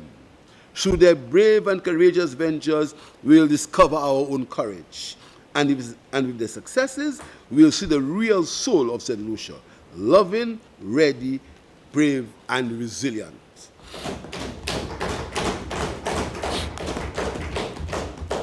Mr. Speaker, let the world know We do not wait for the future. We create it for our youth. Equity and social transformation. Mr. Speaker, the Ministry of Equity, Social Justice and Empowerment aims to achieve economic, social, and cultural advancement for individuals, particularly the less fortunate. This year, the ministry allocation was increased by $4.5 million to EC $24.5 million. This year, the main focus will be community initiatives, including community after-school programs that provide supervision during after-school hours to protect our young people from becoming targets of exploitation during unsupervised times. We'll also be supporting social groups and faith-based organizations, FBOs. Their role in society are vital and include social development, poverty reduction, and community resilience. This year, we'll be embarking on the conversion of the former George Charles Secondary School to a juvenile center for the care of underprivileged youth. Mr. Speaker, as it relates to social protection initiatives, the ministry is facilitating foster care and adoption practices that comply with the standards of the Convention on the Rights of the Child, the CRC. Mr. Speaker, hundreds of economically deprived people, particularly the elderly, are being provided with monthly public assistance. We also provide support for youth in need of protection and support for those in conflict with the law. Mr. Speaker, the home care program for older persons introduced by this government in 2012 will be expanded to provide service on weekends. Mr. Speaker, psychosocial care for counseling for individuals experiencing emotional issues will continue to be part of the ministry's mandate. This year, Mr. Speaker, the St. Lucia Social Development Fund, under the Ministry of Equity, will continue its interventions to assist the most vulnerable citizens in our midst. The SSDF will also be involved in small infrastructural projects in constituencies and communities. One aspect of the SSDF's work that will be given prominence and expanded this year will be a program to rehabilitate young men in conflict with the law and prepare incarcerated persons for reintegration into the society. Mr. Speaker, the SSDF is the administrator for the Basic Needs Trust Fund, financed by the CDB's Special Development Fund, with counterpart financing from the government of St. Lucia. 15 Basic Needs Trust Fund projects in various communities were completed this year under the core areas of education, human resource development, livelihoods, water and sanitation, and basic community access and drainage. The BNTF 10th cycle will end in June 2025. Mr. Speaker, this government believes that decision-making should be data-driven, and this is why the ministry is involved in data collection efforts and statistical analysis for the multiple indicator cluster surveys. This model for the collection of data allows St. Lucia to track its progress in achieving the Sustainable Development Goals. Mr. Speaker, the government remains concerned about the quality of life of the poor and vulnerable, the differently able and older persons. This is why we have increased pensions, implemented a minimum wage, and created a ministry for persons with disabilities to address the needs of the differently abled and vulnerable persons. Non-government organizations, NGOs, involved in this area of activity continue to receive the support of this government. Mr. Speaker, the St. Lucia Labour Party has always and will always see the protection of workers and their basic right to a fair wage and fair treatment as one of its principal mandates. However, history will show that it's the St. Lucia Labour Party that has modernized labor laws, initiated equal pay for equal work, advocated for occupational health and safety, enacted a labor code, and most recently implemented a minimum wage. Consistent with this historic mission, this year, The government has allocated resources for the following initiatives. 1. Revision of the Labor Act and drafting of supporting regulations. 2. Online platform for work permit applications. 3. Development of a national occupational safety and health policy. 4.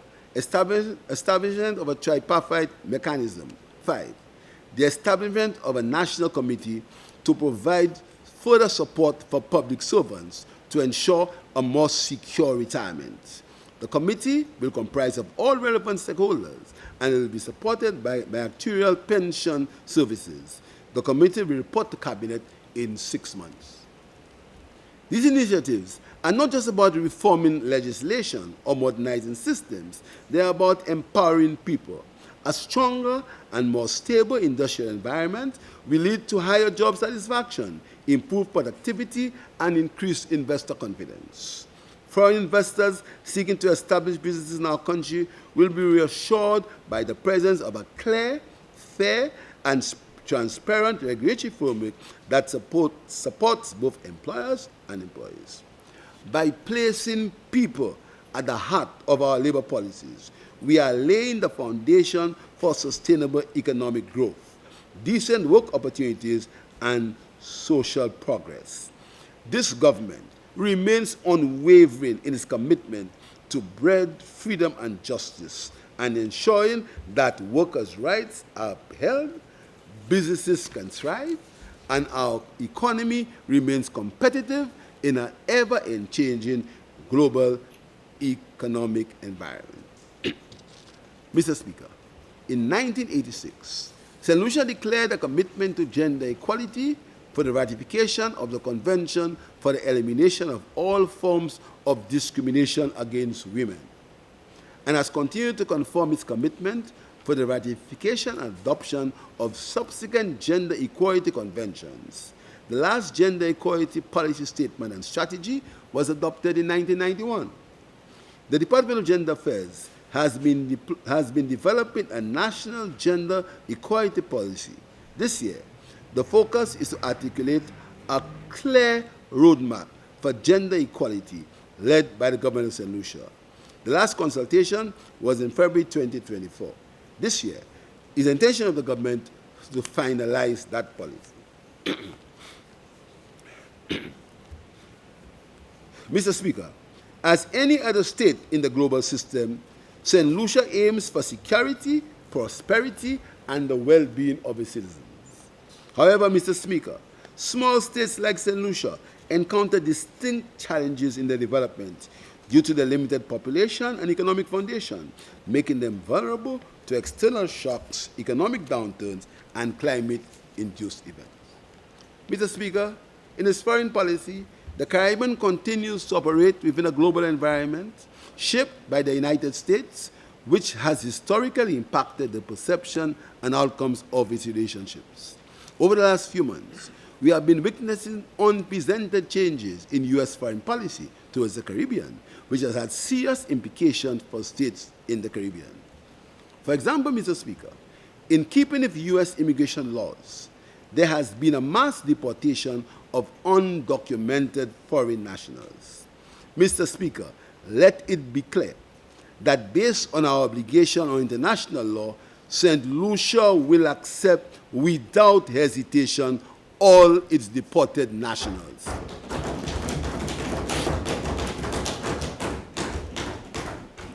We will continue to pursue a cautious and principled foreign policy that promotes respect for each other's territorial integrity and sovereignty, refraining from aggression towards one another, and avoiding interference in each other's internal affairs.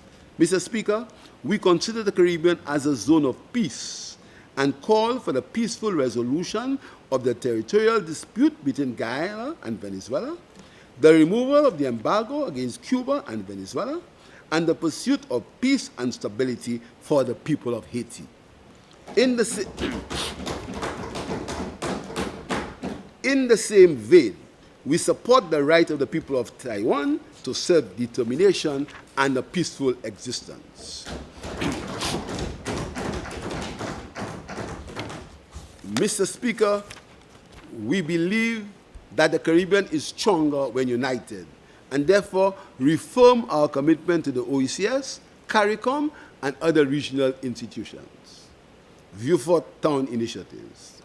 Mr. Speaker, this year, the government will undertake the 4 initiatives in the town of Vieux-Fort. By September, we will commence the construction of the Government Administrative Building, which will include a theater.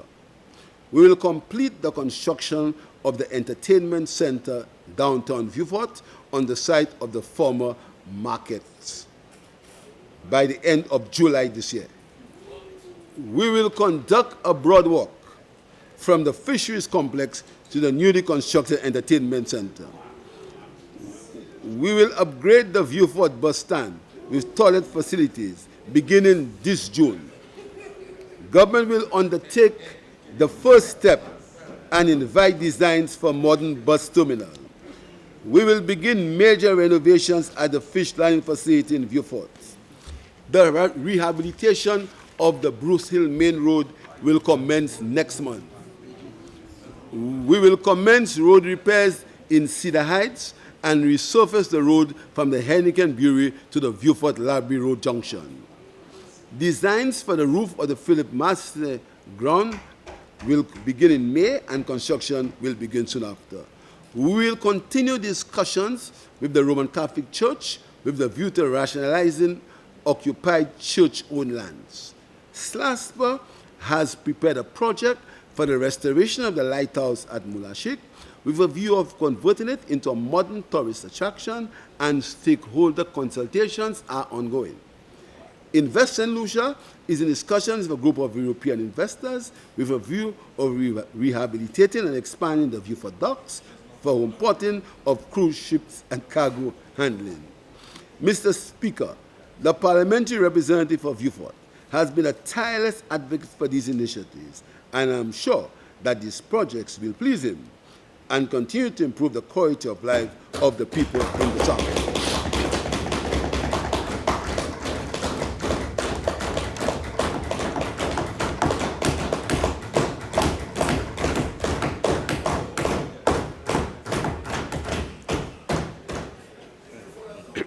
Mr. Speaker, I now turn to some policy interventions that this government intends to pursue to engender further social and economic growth in the economy of Ireland. Land rationalization and housing development.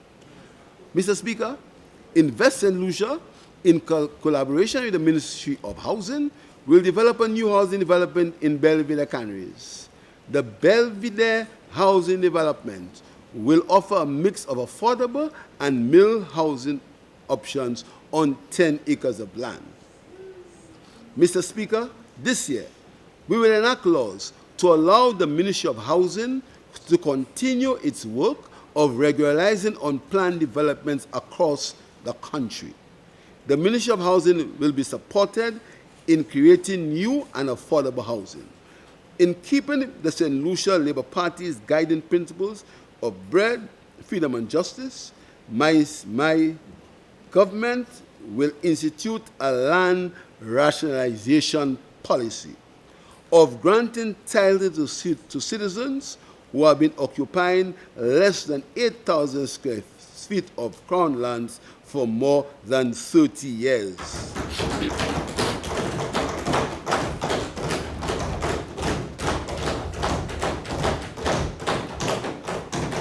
Mr. Speaker, to commence this program, qualifying citizens occupying crown lands in areas of Pomme, Opican, and Augier will be the first beneficiaries under this land rationalization program. Mr. Speaker, we are aware that there are many people living on unplanned settlements or private lands, squatting. The Ministry of Housing, working with the Ministry of Physical Development, will be mandated to take steps to regularize the tenure of these residents and ensure fair treatment to the owners of these lands.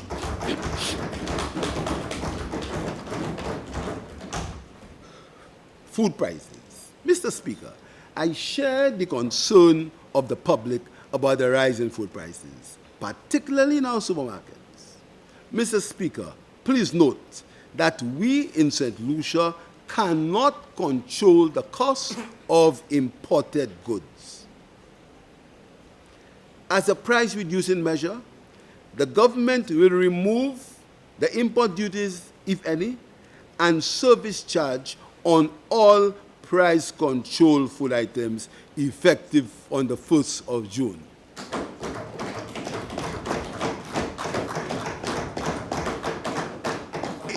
In consultation with the private sector, the government has decided to remove VAT on a number of food items and to change the status of exempt food items to zero rated.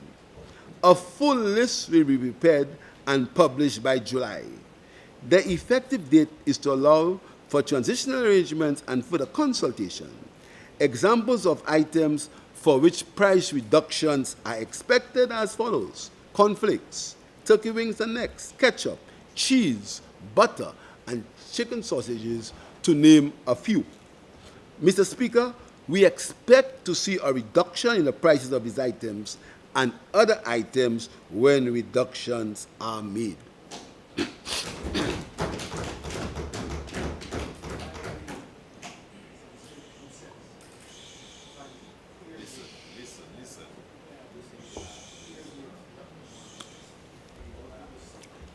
Mr. Speaker, we expect to see a reduction in the price of these items and other items when these are made. Mr. Speaker, in its desire to reduce the cost of food, new and affordable source markets have been identified. Government has facilitated the importation of poultry, pork, beef, and meat from Brazil in search of reduced prices. Government will consider providing assistance to importers using new source markets.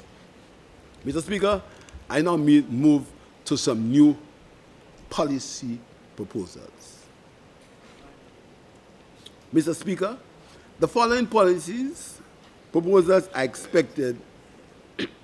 Construction of the George F.L. Charles Monument will be completed.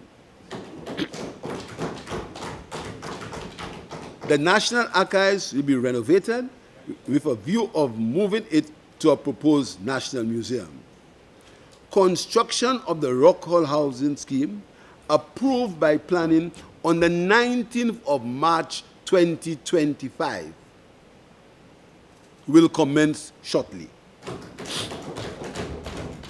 A $5 million allocation will be made to the National Housing Corporation for the construction of condominium-type houses at Talvon in Babonneau. Construction will begin in June 2025. Preliminary designs for the Ramon Polio Theatre to be located at Bellevue in the Bellevue Human Resource Development Center in Vieux-Fort have been completed, and construction of the theatre is due to commence in July 2025. The renovation of the Ansere Entertainment Center at Pittsburgh, the former National Skills Development Center, will commence next month in May 2025. Construction for the home for the elderly in Soufrière will begin in July 2025. Funds have been secured for the construction of the Soufrière Administrative Building at the site of the Town Hall.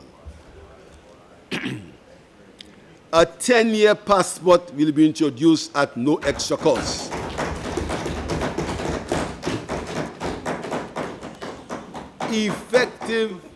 Effective September this year, the Ministry of Education will be given an annual allowance of $250,000 for the purchase of feminine hygiene products for secondary schools to reduce the incidence of period poverty.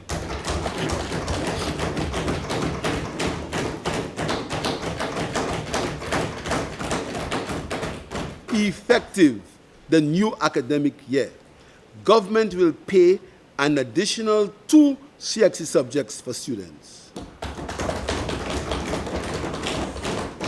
One of the two must be a science or foreign language subject, bringing government assistance to all students to 4 CXC subjects.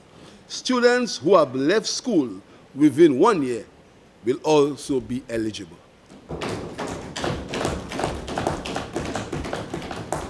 Nurses who have completed their training and upon satisfactory completion of 2 years of employment will be entitled to permanent employment provided they have been approved by the relevant authority. Government will invest in nurses attending the Sir Arthur Lewis Community College to assist with the supply of nurses. For the academic year, commencing September 2025, first-year nursing students will receive $2,500 tuition support. Second-year nursing students receive $2,500 tuition support. And third-year nursing students will receive $5,000 tuition support.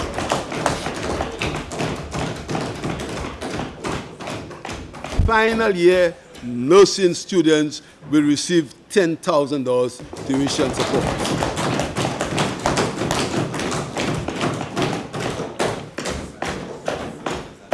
Airport service charges for Caribbean travel will be reduced by 50% from the 1st of June to the 31st of December 2025 in the first instance.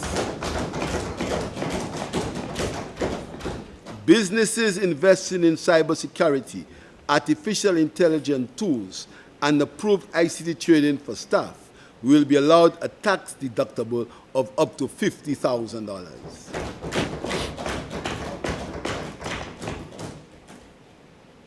The current tax amnesty will be extended to taxes due up to 31st December 2023. The current tax amnesty program will be extended to the 1st of May 2026. The program will also include fines and penalties for late corporation filings at the company's registry. Bakers will receive a rebate on bulk gas purchase. LPG 20.22 cylinders cooking gas will continue to be subsidized. All non-established government employees who are daily paid or classified as wage earners will be given permanent employment.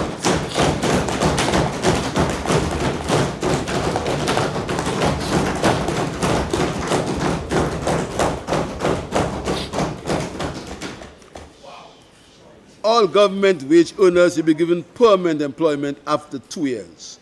Over 1,900 workers on contract will benefit from this measure.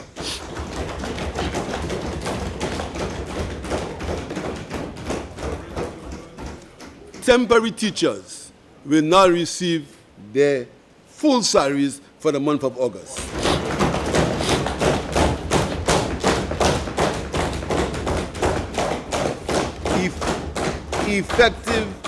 Effective January 2025, income derived from pensions will be tax-free.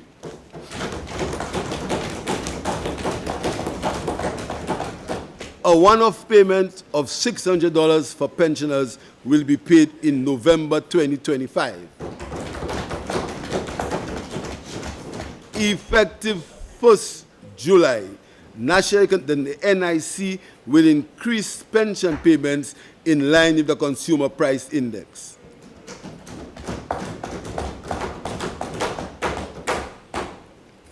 Police, fire, and correctional officers who have served for at least 20 years and reached the age of 55 will qualify for an NIC pension.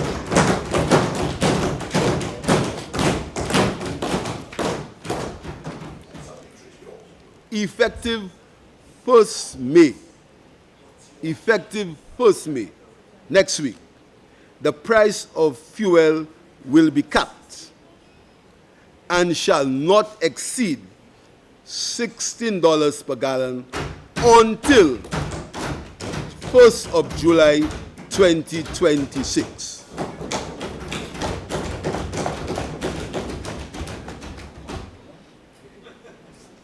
Effective 1st January 2025, the maximum allowable deductions for income tax purposes will move from $30,000 to $40,000.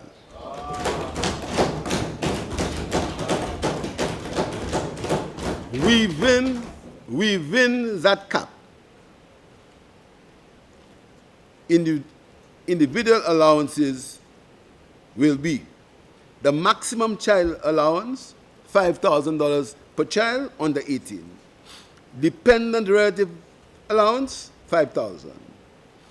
Mortgage will move to $40,000. University education to $10,000. Credit union shares and savings to $10,000. Investment instruments through local and regional institutions to $10,000, all within the cap of $40,000.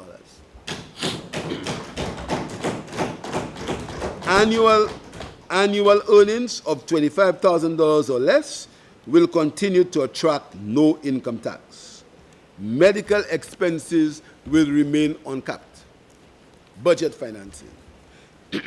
Mr. Speaker, it is proposed that the budget will be financed as follows.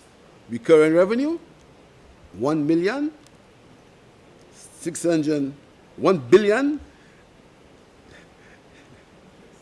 622 million and 22.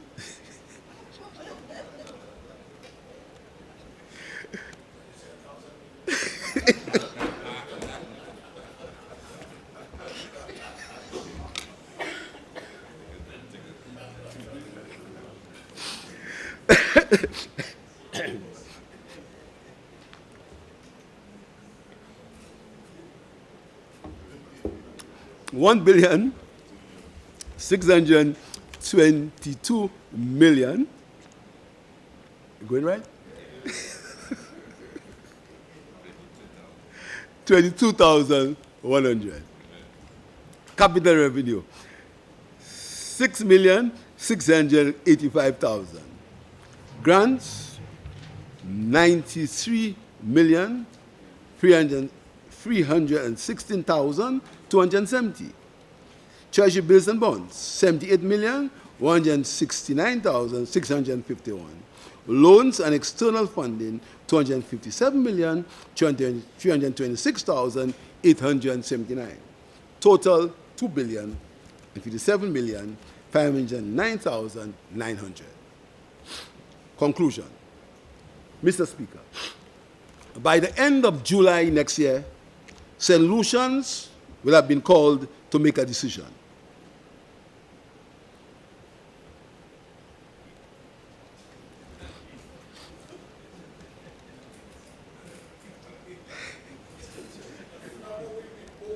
Call it. Call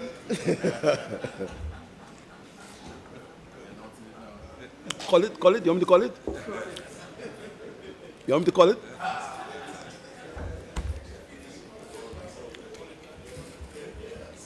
Mr. Speaker,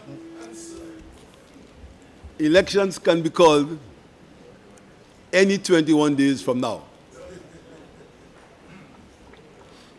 St. Lucians would have been called to make a decision. Unlike others, who because of their own failures and lust for power, delayed the people's right to choose their own governments, we are prepared to face the people.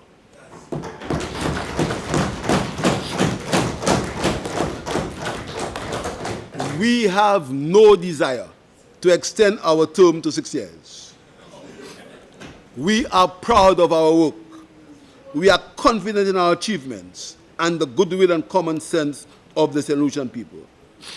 And so, Mr. Speaker, as we approach our date with destiny, we do so with a full assurance that individuals from every sector of St. Lucian society can point to the direct benefits to their lives from the work that we have done.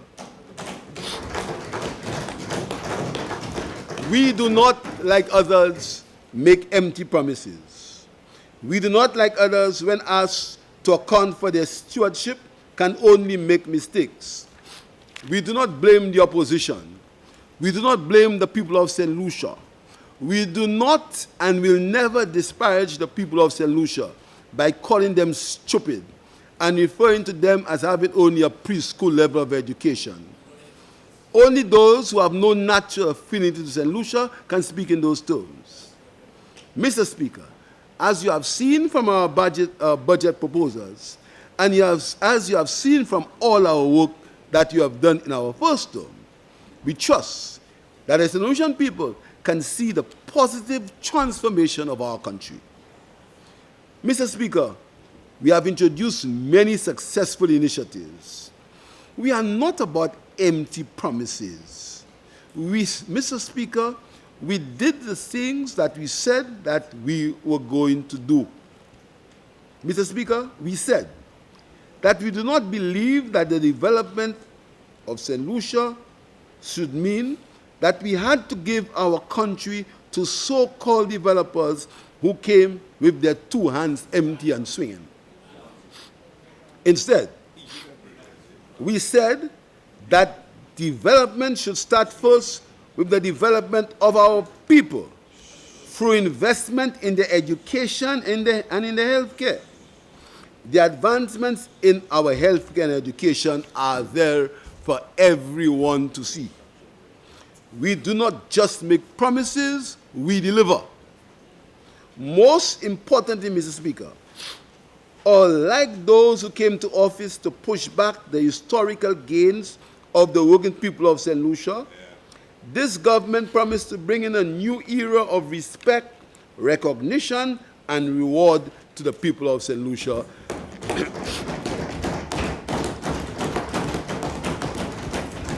For their contribution to the growth and development of St. Lucia. We promised to protect workers and retirees, and we did.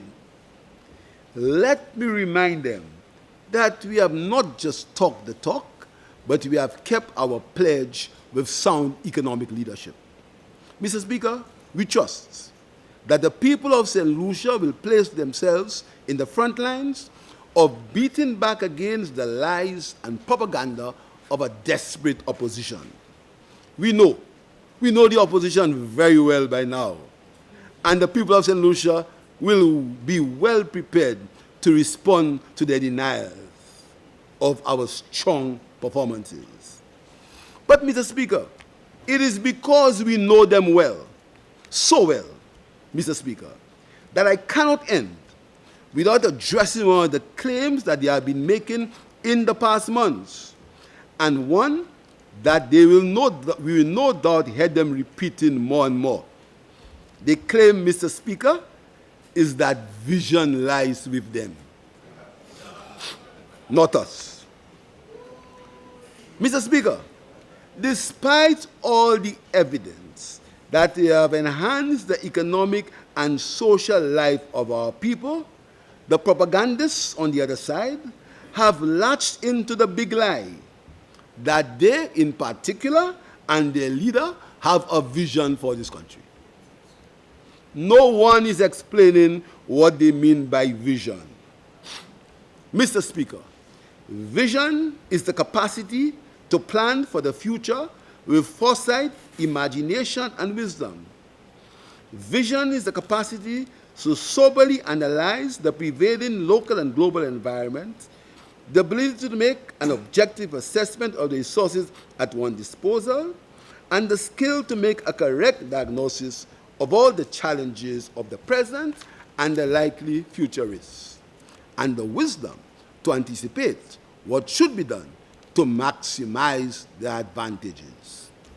Vision is not about glib speeches and bluster. And yet, they try to convince some people that if you sound that you are from another country, you have vision. Where is the vision in giving away 1,000 acres of land in Vieux-Fort for $1 per acre for 99 years? Mr. Speaker, It is a St. Lucia Labour Party, which is a party of vision. Our people only need to pay attention to our sovereign wealth fund, the youth economy, our commitment to alternative sources of energy, and our response to climate change to reposition St. Lucia for its future survival and success. Mr. Speaker, we have a lot more work to do. For those who think that there will be new opportunities to repackage themselves, spin new lies, reinvent their past, and try to rewrite history to make their past failures look like successes, we wish to let them know the people of St. Lucia will not be fooled. No amount of spinning can make people forget how they sidelined us in the development of our country. They continue to disparage us, even our medical professionals and institutions. Mr. Speaker, we are not the animals they claim us to be. We are ambitious, hardworking, and proud people who want the best for our country. The St. Lucia Labour Party remains committed to the development and advancement of the people. We will continue working. We will remain focused. Mr. Speaker, I want to thank you, the staff, the police, the civil servants, the teachers, the nurses, the public servants, particularly the staff of the Office of the Prime Minister and all other ministries, and my cabinet colleagues for their hard work and their commitment to St. Lucia. I wish to put on record, Mr. Speaker, my thanks to them and every other person who has worked to advance the country to where it is now.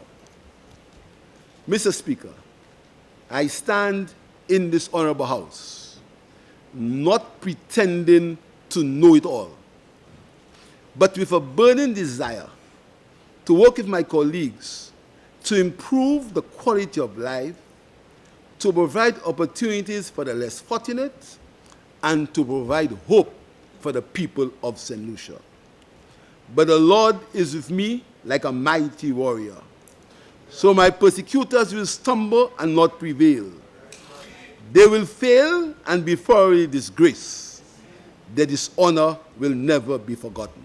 I thank you, Mr. Speaker.